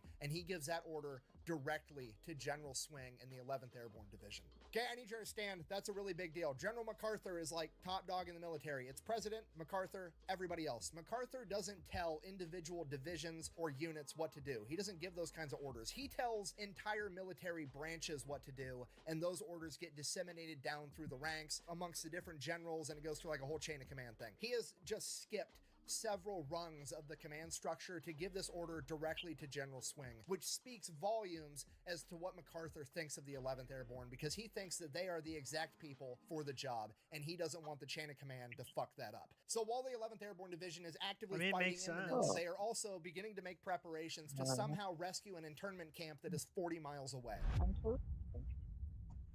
So right out of the gate, Vanderpool sends a bunch of guerrillas over to Los Baños. They're going to be living in the jungle 24/7, keeping an eye and keeping tabs on the internment camp and reporting back any intel they have. In addition to that, the guerrillas also have standing orders to make an emergency attack and try to save as many internees as possible if they need to. The reason for that is because there's a pretty big and pretty legitimate concern that if the Japanese are going to abandon that internment camp, that they would try to execute all the prisoners first. And in the unfortunate event of that happening, the guerrillas have the orders to attack and try to save as many people as possible. Now, with the planning of this mission, bear in mind that the 11th Airborne is still fighting actively in the Battle of Manila, and while that's going on, they're also trying to plan this mission, and this mission is seemingly impossible. Now, the planning of this mission is done by a young officer in the 11th Airborne known as Henry Mueller, and his plan is absolutely genius. Okay, so here's the initial problem. Los Baños is 40 miles behind enemy lines, and there is an entire infantry division between the Americans and this internment camp, approximately 10,000 Japanese soldiers known as the Tiger Division. So if the Americans launch a major offensive and try to punch through and destroy that division, they're going to radio back to Los Baños, and they're worried that that means that they're going to execute all the prisoners. So that's not really an option,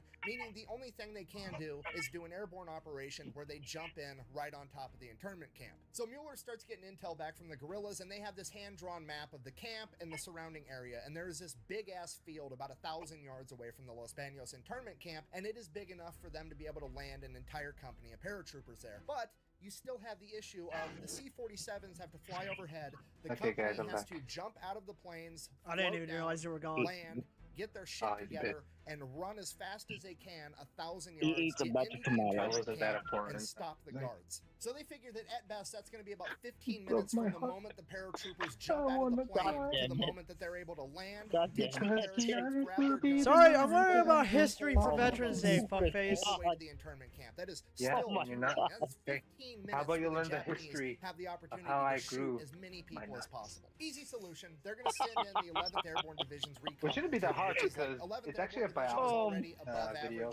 I was going to say, all I got to do is watch a fucking biology video. Their recon platoon. They're going to link up with 8 like it's not an actual insult. It's like I'm actually recommending you You're recommending me to learn about the human body and how puberty works. And they're going to fight the guards in the internment camp, meaning that the guards are going to have to take up all their time fighting them as opposed to executing prisoners, and give the airborne guys enough time to get there to reinforce them, and they can overrun the camp. So this mission is already crazy. The there's a lot of moving parts, but Mueller just has to assume that everything goes according to plan, because from there, it gets even harder. So when we assume that this is all went according to plan, this means that the guards have all been taken care of, and there's now approximately like 1,100-ish soldiers there between the guerrillas and the American forces, and there's approximately 2,100 internees that are in their final stages of starving to death, and they now have to transport that 2,100 people 40 miles away. He's got some random lady laughing at him. That in itself is a huge logistical issue. He's getting made fun of on the street. He's getting bullied. 10,000 Japanese Tiger Division soldiers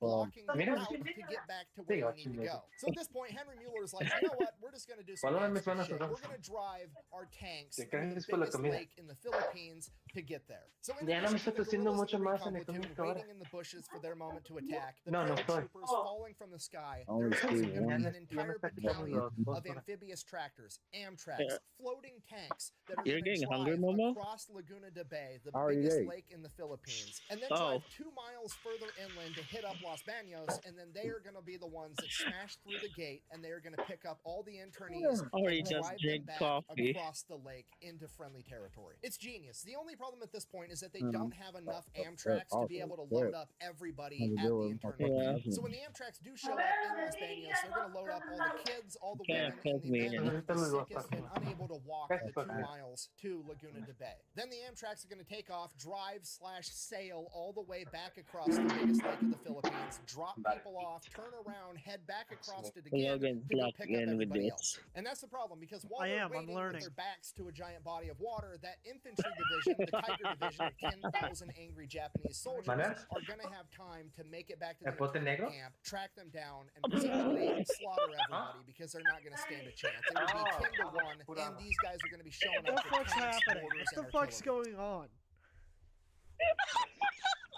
Puta negro.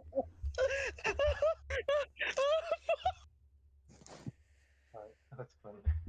I don't know what Virtuous is laughing about. Hear that? You didn't hear what Jet said? You didn't hear what Jet said? No. He said puta negro.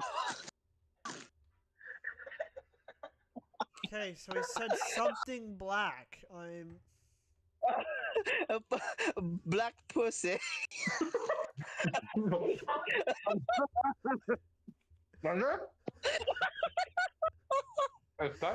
Yeah, is that true?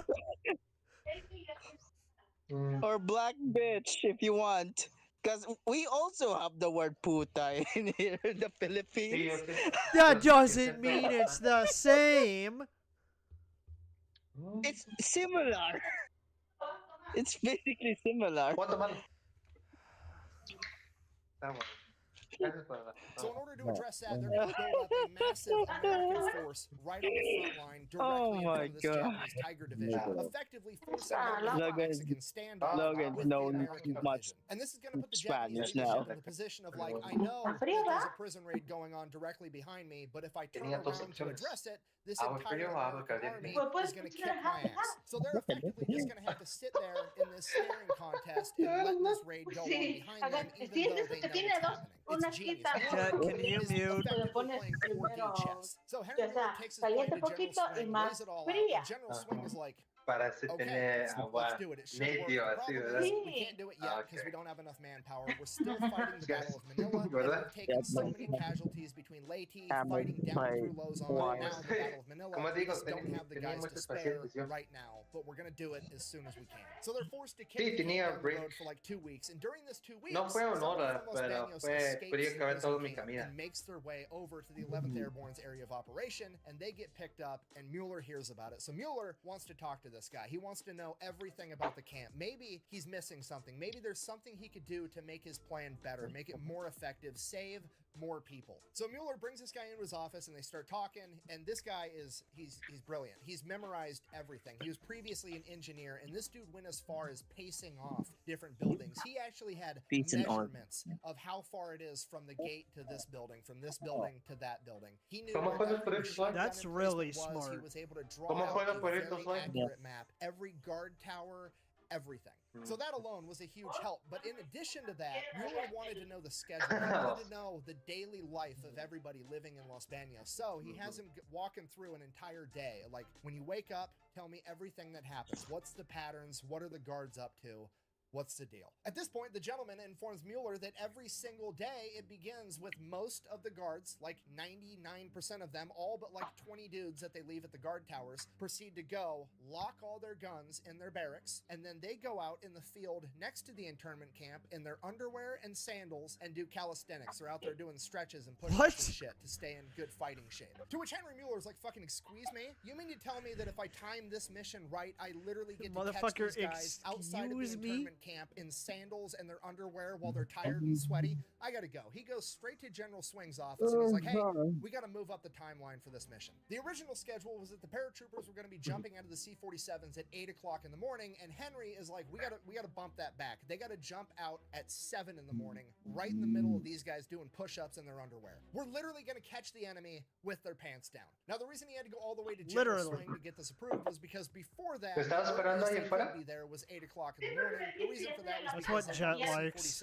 catching people in their underwear. It's easier getting the planes in the air when everybody can see it's not dark out. But everybody pretty much agreed this is worth it. We're going to do it anyways. So that's the plan. The plan is set in stone. We just have to wait until we have the manpower to actually pull it off. And then several things happen. The first one being that a local farmer and fisherman is sailing his boat around Laguna de Bay. He ends up seeing the Los Banos prison camp or prisoners from it somehow, and he reports back to the Americans how sickly and how poorly they are being treated. So that's number one. The secondary thing that happens is Vanderpool's guerrillas report back that the Japanese are digging a massive hole in the ground, a humongous trench, and at the top of it are machine gun emplacements, and everybody assumes the worst, that they are digging a mass grave. So that's it. Time to shit or get off the pot. We're doing this, and we're doing it right now. Get that big military force built up right in front of the Tiger Division so they can start their Mexican standoff. Get the recon platoon out in the jungle with the guerrillas and spool up the C-47s. And for the love of God, somebody turn on Fortunate Son while we do it. I don't care if it doesn't come out till 1969 and it's February 23rd,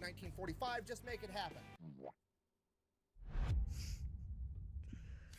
Early morning, here's the raid. 1945, all of the 11th Airborne Division guys start loading on to the C-47s. Now, sponsored by they had just Raid slotted Shadow one Legends. company to go in Not and make this sponsored by jump, Raid Shadow but Legends. a lot more than just one company worth of guys ends up showing up. Now, I can't prove this with any official military document. They weren't on the manifest. Sponsored by Jets situations where everybody in the 11th Airborne Division wanted to be on this not mission. casino, They'd already been nothing through for hell that, together. guys. They fought through Leyte. They fought through Lausanne. Also They were in the Battle of sponsored Manila, by and they had Virtuoso freed Santo Sausage. Tomas, and all of them had seen the horrors that were Fuck happening you. inside of that Sponsored by UW Jet camp. And Taco. absolutely everybody wanted to help. I So just burned more my guys legs. showed up, whether they were supposed to. That'd be or a pretty not, good and they taco jumped as truck well. idea. So they load up Just into call the it Jet's C-47s, so they Taco. take off. Problem: one of the C-47's landing gear won't retract back up into the plane. Apparently, in the darkness of night, The one of logo is just my maintainers on the body ground with forgot my to pull face the just locking legs pin open. out of the landing gear, and now they can't pull the landing gear up, meaning they can't get up to speed. Just They're a, gonna miss just a the taco right in the Okay, middle. right out of the gate, that's a big fucking problem.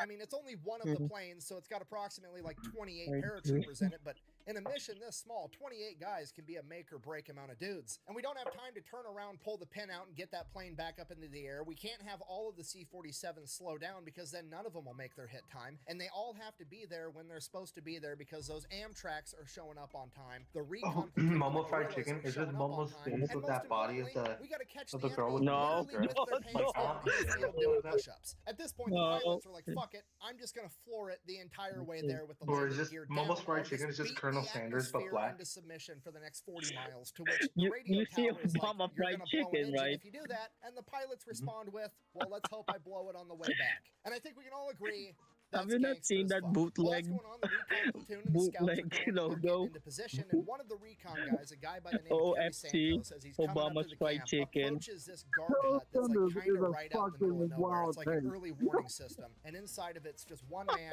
sleeping on his gun, and he's got a field phone in his other hand. And Terry pulls out his knife. He's gonna kill this guy. But then he stops. He realizes that this guy's out there as an early warning system. He's probably got to check in every hour, every half hour, every 15 minutes. He has no idea. And if this guy misses a check-in, it's gonna put the entire camp on alert. So he resheathes his knife and just sneaks past him. Okay, side note, luckiest Japanese soldier in the entire story, and he's being a complete shitbag. So all I'm saying, sometimes Being a shitbag could save your life. I mean, what's the shitbag's creed? Never stand when you could sit, never sit when you could lay down, and never be awake when you could be asleep. Yeah, this just saved this guy's life. Anyways, the scouts and the guerrillas, they all go out, they get in position. That's Thanks to the new drawn map from the previous escapee, they know where every single guard tower and guard hut is. And there are scouts literally sitting outside of them on the other side of the wall, next to the windows with grenades, waiting to hear the C-47s coming up, and they're just going to toss grenades into all the guard checkpoints and take out all the guards at once immediately. So they're in position, and they're waiting, and it feels like forever, but it's probably only like 5 or 10 minutes, and they're waiting, and then they start to hear the faint drone of the C-47s off in the distance, and they keep waiting until it gets louder and louder, and then as soon as the Japanese guys out working in the field turn to start looking up towards the sky, they attack. Every guard hut on the ground gets a grenade through the window, every guard tower gets raked with machine gun fire. Terry Santos runs in, and the barracks that has all the guns inside of it, and he throws white phosphorus grenades inside, lighting the entire building on fire so that they can't even retrieve their guns if they wanted to. Another scout runs up to the commandant's office where the man in charge is supposed to be, and the only Japanese man in there runs and jumps out the window of the second-story building, and allegedly the scout shoots him out of midair with his Colt 45. Nice shooting, Dick! Some of the guards try to fight, the paratroopers show up, and all in all, this entire affair is quick, violent, and over, with somewhere between 70 and 80 of the Japanese guards being killed in action, and the remainder of them fled off into the wood line in their underwear and sandals. So it's going perfect. Everything is gone 100% according to plan. Next That'd thing be you know, really the funny if you Amtrak found a drive man right running front through gate. the woods in his underwear. They start trying to help what happened to you, the Americans? So they can all get out of there. And here's where things go off the rails. You see what they when he means underwear, he means was a lack of cooperation from all the internees. And to be fair, they're not trying to be difficult. They don't want to not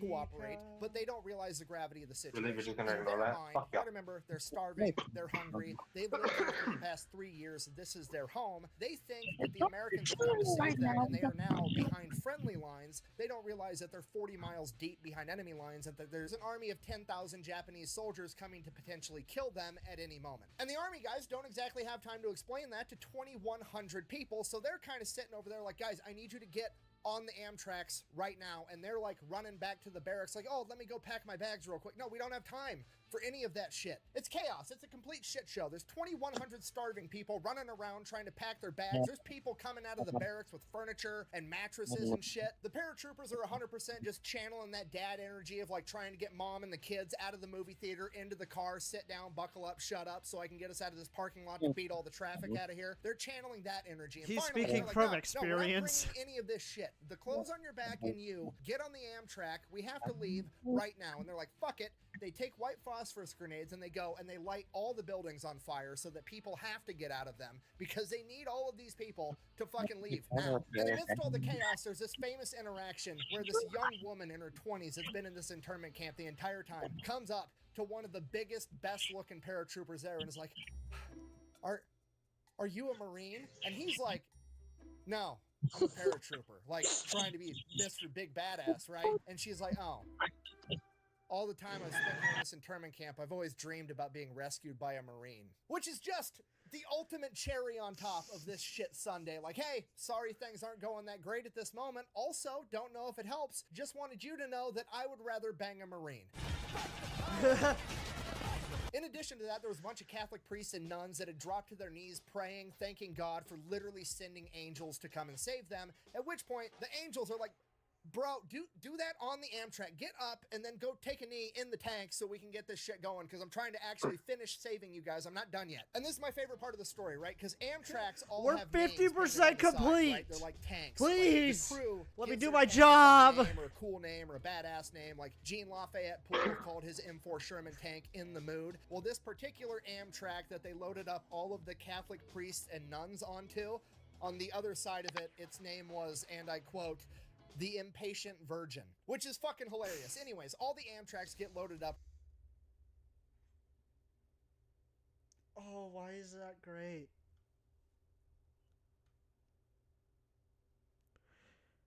Oh, that's perfect. to maximum capacity, and they take off. So now we've got all the paratroopers and somewhere between 500 and 600 of the healthiest looking internees available, and they're going to have to walk 2 miles over to the lake. Okay, now cut back to the Amtraks. They're driving to the lake and they start taking fire from the tree line. They can see the muzzle flashes off in the distance. So one of the American soldiers in one of the Amtraks is trying to get up to the 50 cal to return fire, but there's so many internees in there and nobody's listening. They're all cheering and talking. Can we watch a video as to why He's telling people to 6-7 move, is but they're trending? not I'm listening. genuinely So he curious finally about just that. literally gets on top and No, crawls we're over not people watching a video to get about onto this that. machine gun to start returning fire. And this dude That is sounds just dumb. dumping ammunition everywhere in that general direction, literally cutting down the trees that these people are You know what firing we should from. watch? And finally, when he quits seeing We muzzle should watch flashes, he stops firing how into this to tree do line, and as the gun falls silent and the a ringing in his ears finally goes away after a surgical couple seconds, he hears a dick to baby pussy crying. surgery. And he looks down, and there's And an let you be the internee victim. woman that was No. obviously Patient. starving to death, and she was holding a 3-day-old baby named Lois. I'll give you a And the jelly baby glazed was donut crying with my because sperm. one of the hot brass casings from the 50 caliber machine gun had fallen down and burnt this little 3-day-old baby's face. And this American soldier's name was Dwight Clark, felt like the biggest piece of shit on the planet because he had just burnt this little baby's face with a brass casing. But as sad as that is, everything works out as best as it possibly could because they get all of the internees across the lake, drop them off, turn back around, go, pick up everybody else, and bring them back safely. They got every single internee in Los Banos out of that camp. Okay, worth mentioning, prior to this mission, the chain of command always sets parameters as to what's going to deem this mission a success. And this mission Oh my God, being Momo. successful Momo. was if they were going to be Did you able to see that? liberate 1/3 Did you see of that, the Momo? internees, Oh and they my God. got all of them.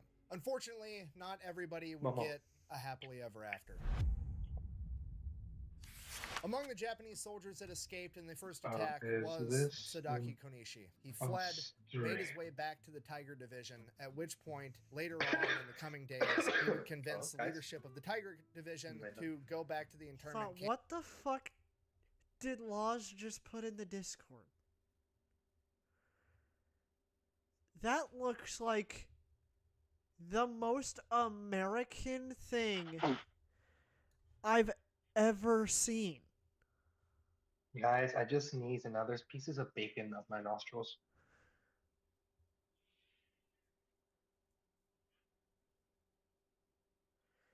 That just Ugh. looks American.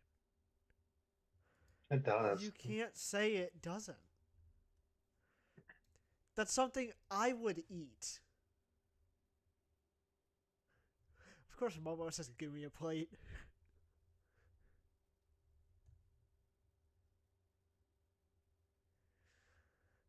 Yeah, that is definitely American.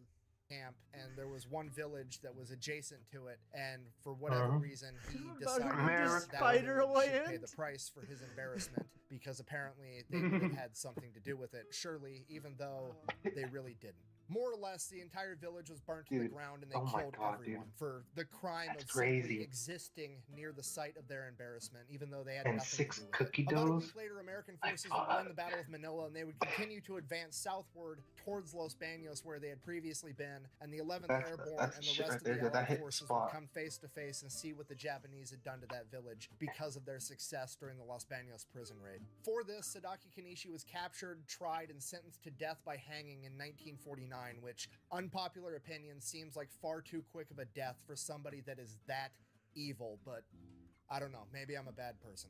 But the good We couldn't, like, starve him and then have him walk until he dies. Like, we just... that came out of this was that over 2,000 internees that had been tortured and starved for over 3 years would finally get to return home and live happily ever after. The Sacred 11, the naval nurses that volunteered to go and help keep all of these people alive while also living under the same conditions, were all awarded the Bronze Star and are highly regarded as heroes. The 11th Airborne Division got almost no break from the combat as they continued to finish clearing out the Philippines. The raid of Los Banos is considered to be the most perfect airborne operation that has ever been executed and is deemed as a great success. Despite that, most of you have never even heard of it, and there's one simple reason for that. On the And very what's same that? day as the Los Baños raid, February 23rd, 1945, a group of Marines fashioned together a couple of drainage pipes and put the American flag on it and hoisted it over a battlefield where they were victorious at Iwo Jima. And when push came to shove, the newspapers decided to air the story that had the cooler picture. I'm gonna be honest with you guys, I have absolutely no idea how to end this video, so I'm just gonna end it with my favorite part. Fast forward to 1998, 43 years later, there's a woman by the name of Lois that gets a phone call seemingly out of the blue. She answers it, says hello, and it's an elderly man on the other line by the name of Dwight Clark, and he says, "Are you baby Lois from Los Baños?" To which she replies, "Yes." Are you Lois and the from next Family thing Guy? he says is, "Do you have scars on your face?" This man fought through the Pacific in World War II. Do you have He a has Family probably Guy, she seen says. and had Oh, to shit. do horrific Yeah. things to survive. And out of all of that, it has tormented this man for the past 43 years, knowing that he Why are you may have laughing? hurt a sweet innocent little baby. And after That's that from Logan. time, 4 decades, he finally Why? finds out Are you seeing like his face? that she did not have any scars on her face. And that is probably the happiest ending with the most closure that I could possibly give you. So, thank you for watching. Best way to support the channel is go buy some merch over the That was a great ending. Great ending for our country. That was a great ending. That was a great ending for us. So here. we'll probably And we do all these videos on another time. Yeah, before that will not into Okay, it. makes sense. So Sure. tomorrow and Thursday we Dispatch. have Dispatch. Yeah. Friday, Momo should be Soul there. Calibur 6 challenge run. Hardest And difficulty, gentlemen. can I beat Inferno? Can you be Saturday, we're doing Dick. Res 5 with Aria Knight Arya. again at Forcing her to 6 play. CST. So, But more importantly, ladies and gentlemen, please stop by to watch Dispatch tomorrow on Thursday because your boy and the most favorite handsome boy young man Jet of all will be time, Jet will be here He- definitely. but recording if anymore. you guys, He's due not to it recording being anymore. Veterans Day, want to let me switch to my face so I can pull this up. Are you still recording, Can I Logan? say this? Can I say something for Veterans Day? Oh, Yeah, sure. no, we're still recording. We're screwed. But So, ladies and first, gentlemen, before I you want say everyone- your stuff, if you want to give money and want to get something back to veterans, go to bunkerbranding.com right now. These 2 shirts, the sun will come out tomorrow. Unfortunately, in TBI Fridays, all profits go to veterans causes. I personally got the sun will come out tomorrow, unfortunately, shirts. All their shirts are great quality, great people. Both are designed by the Fat Electrician. Please, if you got extra money, you want a shirt, and you want to help veterans causes, please go over there and go get yourself a shirt. Also, buy eatable crayons too. for All right. experience purposes. Virtual, So- shut your bitch ass up. So, Jet, what did you want to say? Alright. So, ladies and gentlemen, as all of you are aware, it's Veterans Day. Okay, it might not be significant for you compared to any other holiday such as Christmas or Halloween, but please do keep it in mind that Veterans Day is about recognition of the people that are currently in military service or has been in military service. It's about respecting those who put their lives in the arms just for us, our safeties, for our protections, and for us to go in our daily lives. So please, if you have anyone in your life that's part of the military, please don't be afraid to appreciate them on this holiday because they're the real heroes, not all of us. Yep. Also, don't be dicks to veterans as well, for they have sacrificed their entire life for you. Yeah, Don't be one frog. No, we criminals, just don't say we just watched a video literally saying that maybe you shouldn't fuck with the old guys because the 77th Marine Division, mostly known as the 77th Army Division, will probably fuck your ass up. But yeah, Also, don't be rude to them, 'cause they dispatch tomorrow. I'll see you guys there. So, Yeah. that's This is about all it. Logan's See you Bye, guys. everyone. Bye. Bye. This is all Logan's plot, by the way. All right. We're all in his So, movement. Jet, I'm taking that clip